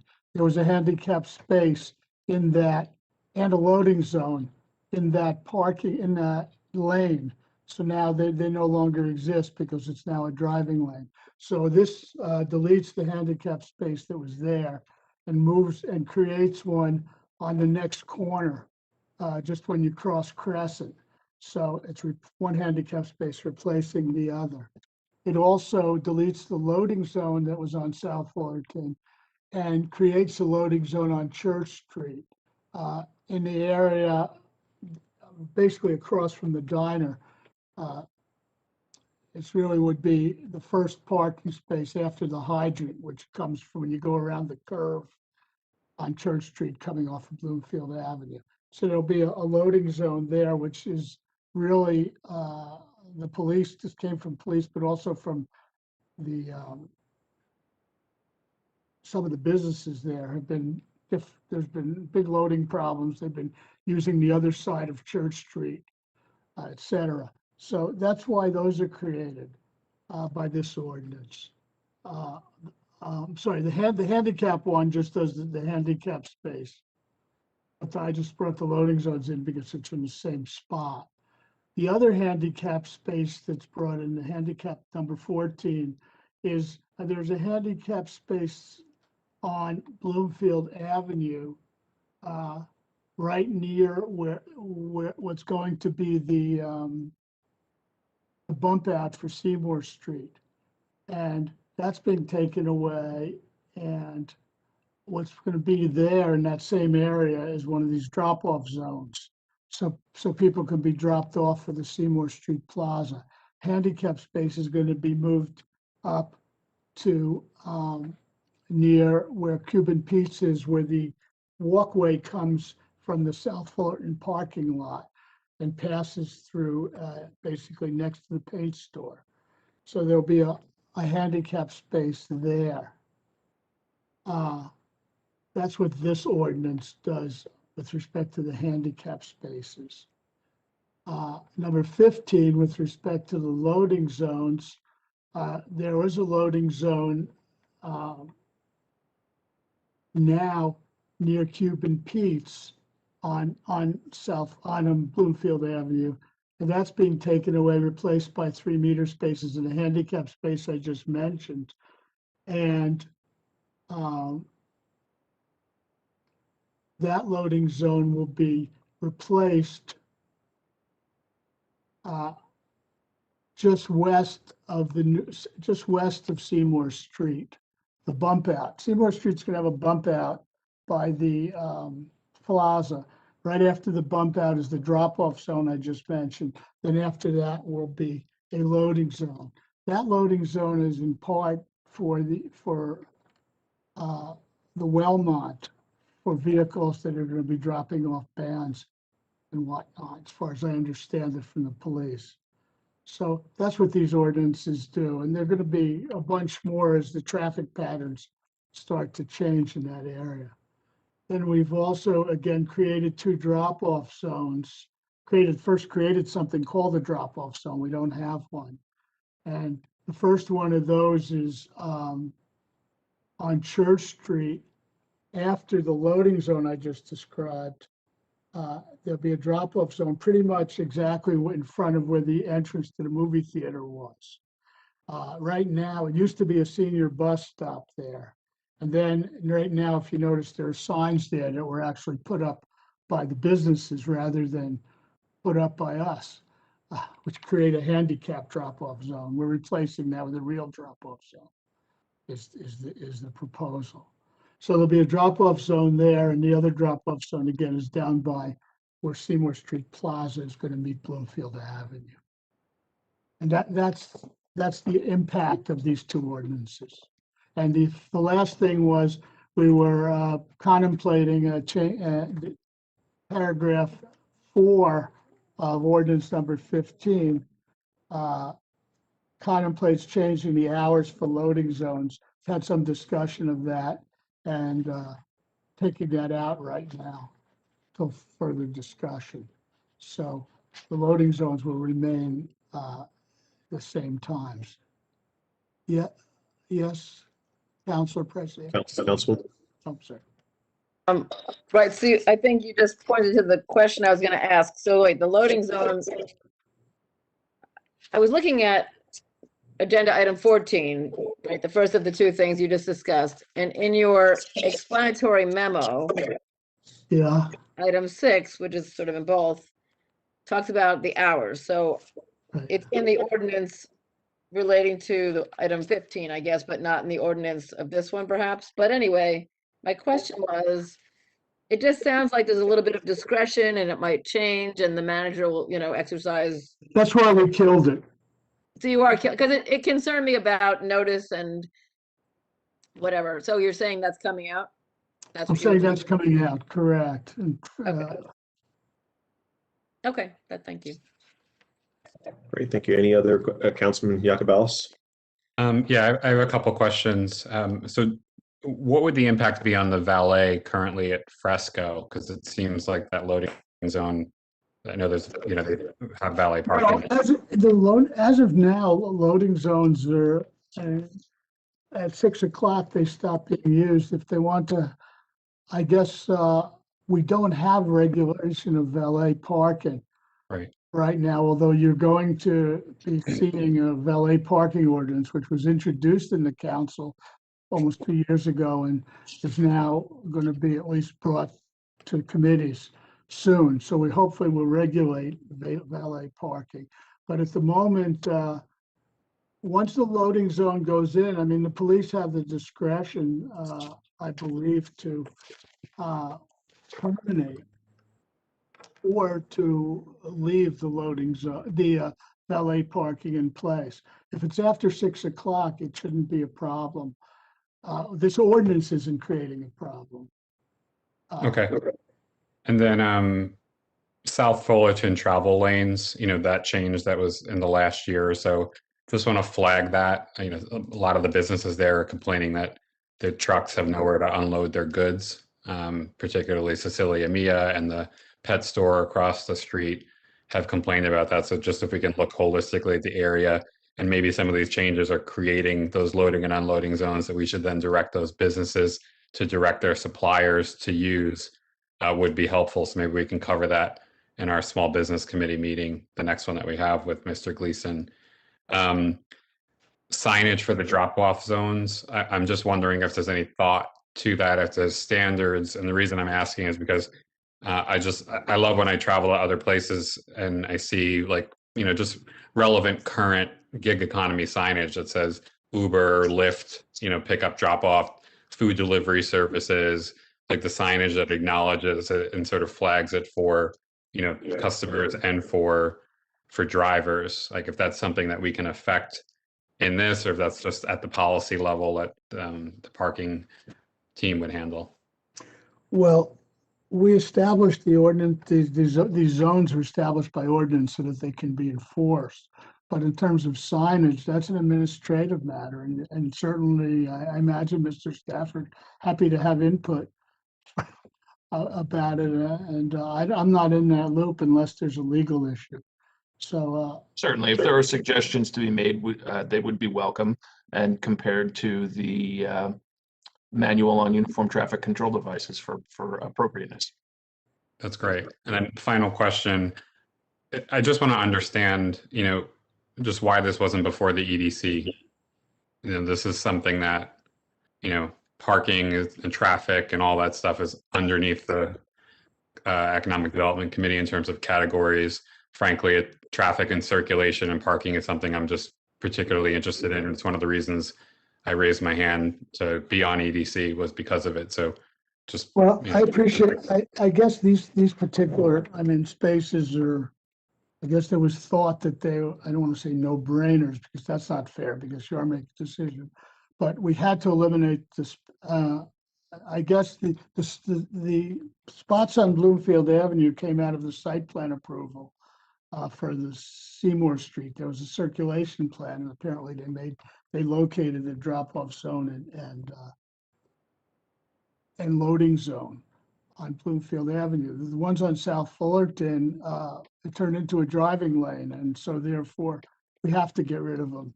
There's no real, there's no reason to discuss that. In terms of placing the new ones, I guess it was just assumed to place the handicap place as close as possible. But I understand the point, and there's no problem with bringing these things to the commission. It's just they came out of police and parking, and they seemed relatively straightforward. Let's put it that way. Yeah, I think if no more than an FYI is just helpful. It just helps to put pieces together for the bigger picture when we're looking at other things and just considering other plans and long-term impacts. Okay. And whatnot. That would be my ask. There's no negative as long as it gets, they get dealt with. Okay. Thank you. Sure. Any other questions, concerns, comments? Okay, Mr. Stafford? Lastly, for me, Mayor, in February of 2021, the township adopted a new stormwater control ordinance requiring engineering review of any construction or improvement increasing the impervious surface on a property by 250 square feet or more. The current escrow deposits required for development applications for minor site plans variances for properties containing 1 and 2 family homes and expansions of small parking lots are insufficient to cover attorney and engineering fees associated with the required review. Item 16 is an ordinance that would amend Chapter 202, Article 3, Section 27, escrow deposits of our township code, increasing the escrow deposit requirements by $250 to cover those professional costs. This draft ordinance was reviewed by the EDC at its April 22nd, 2021 meeting and was recommended, by the EDC for consideration by the full governing body. And that's all I have, sir. Great. Seeing no questions, concerns, or comments on that one. Appreciate the overview, Mr. Stafford. We'll have those on our next agenda for consent authorization. So thank you for that. Okay, with that, that includes obviously a robust agenda that we have had here for sure. Appreciate everyone's comments as noted before, questions, concerns, everything else. Appreciate that. So with that, at this juncture, I will once again, we've had, budget testimony on multiple budgets, 2 budgets, mid budget, to town budget. We've had open hearings on all of the ordinances, et cetera. Offered people the opportunity to give any kind of public comment during those times as well, so they didn't have to wait. But I will also, again, officially open for any public comment. If anyone wishes to add anything else for public comment, open it up again here at 408-418-9388. When asked, please enter access code 129-498-7463 and then press pound. If asked to enter a number, please just press pound. When asked to state your name and press pound. Administrator will give you, will let you know when it's your turn to speak, and the caller will have an opportunity to make his or her comments. Anyone, Mr. Stafford, who's so choosing to again come on for any kind of public comment.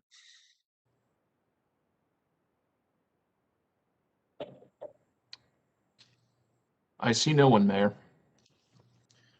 Thank you, Mr. Stafford. With that, I'll have the latest version of public comment closed. Thank you very much. Appreciate it. With that, although knowing the hour, I will go around quickly to see if there's any other additional pieces. Let's start with Mr. Manager. Anything?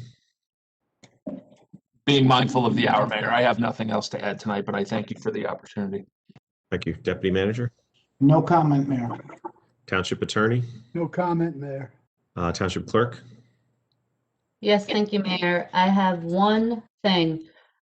Tuesday, May 18 is the voter registration deadline for the primary election, being held on Tuesday, June 8. The clerk's office will remain open on that day, Tuesday, May 18, until 9 p.m. to allow residents an opportunity to register. All right. Thank you. Thank you very much. Sorry, can I ask a question / raise a point? Sure.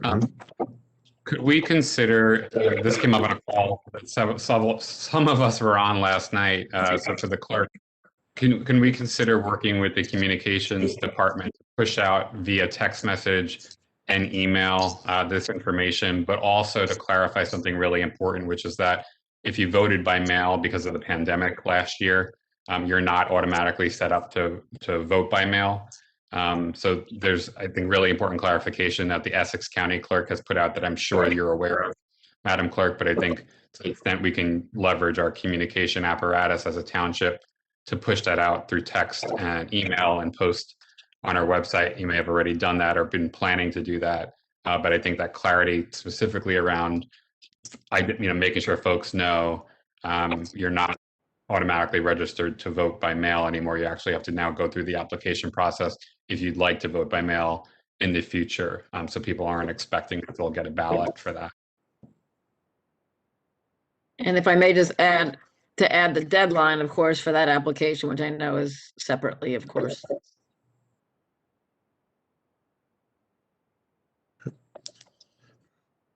All right. Councilman Jacobellis, any other additional comments? Just A couple quick ones. I'll save for budget stuff, other than to say I appreciate the collaboration that we had on that and compromise, but I'll talk more about that next time. In addition to thanking Jessica de Koninck, I also do want to thank Eve Robinson and Sergio Gonzalez for their service as well on the Board of Education. I want to thank all the parks volunteers for over 400 people cleaning up parks and train stations 2 weekends ago, which was really incredible to see. And everything else, I'll just save for the next meeting, given the hour. So thank you. Sure, Councilman Russo. Yes, Mayor, just, happy May in Montclair, which we really didn't commemorate this year like we used to on May 1st, but happy May in Montclair, Cinco de Mayo tomorrow, but nobody should forget Mother's Day. It's a very important day. You've all had a great mother, I'm sure. I lost mine last year, and I'm always mindful of Mother's Day. So happy Mother's Day to all the great mothers in Montclair who make this town even greater. Thanks, Mayor. Absolutely. Thank you, sir. Deputy Mayor Hurlock. Thank you, Mr. Mayor. A lot going on right now, but it is really late, so I'm going to defer my report till May 18th. Thank you. You bet. Let's go. Councilwoman Schlager. I ditto what the Deputy Mayor just said. Thank you. You bet. Councilwoman Price Abrams. I will just offer my appreciation that, the budget was one place, and with, various conversations and, that we landed someplace, I think, I feel good about in terms of delivering less of a tax levy on the public and finding money for the library. And I just appreciate the professionals who worked on it, the members, my colleagues, among you who worked closely on it, and important that we all have the opportunity for some input there. And I am glad that we finally got to a good place. So I thank you for that. And otherwise, we'll talk more next time. Sure. Thank you, Councilwoman. Councilman Cummings. I'll never say this again publicly, but I agree with Councilor Russo, and I'm wishing everybody a happy Mother's Day. So, Bob, we agree on something. Thank you, Mayor. You bet. That's nice, Councilman. And I will also, given the hour, just note big kudos to the Environmental Commission for the sapling giveaway. I know it was a tremendous success, and stopped by there, and I just saw a ton of families, but a lot of young people too grabbing those saplings. So great stuff there. With that, thank you, everybody. I think Councilwoman Price Abrams kind of putting the period at the end and bookending this, where we started. Thanks, everybody, for their work on this budget process. I think, as the Councilwoman noted, got us to a spot where everybody's got pieces and pushes and pulls to get us a good budget here.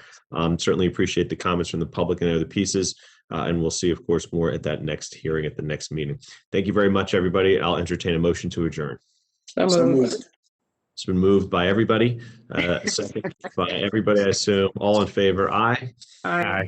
Thanks, everybody. Have a good night. Good night, all. Night. Thank you. All in favor? Aye.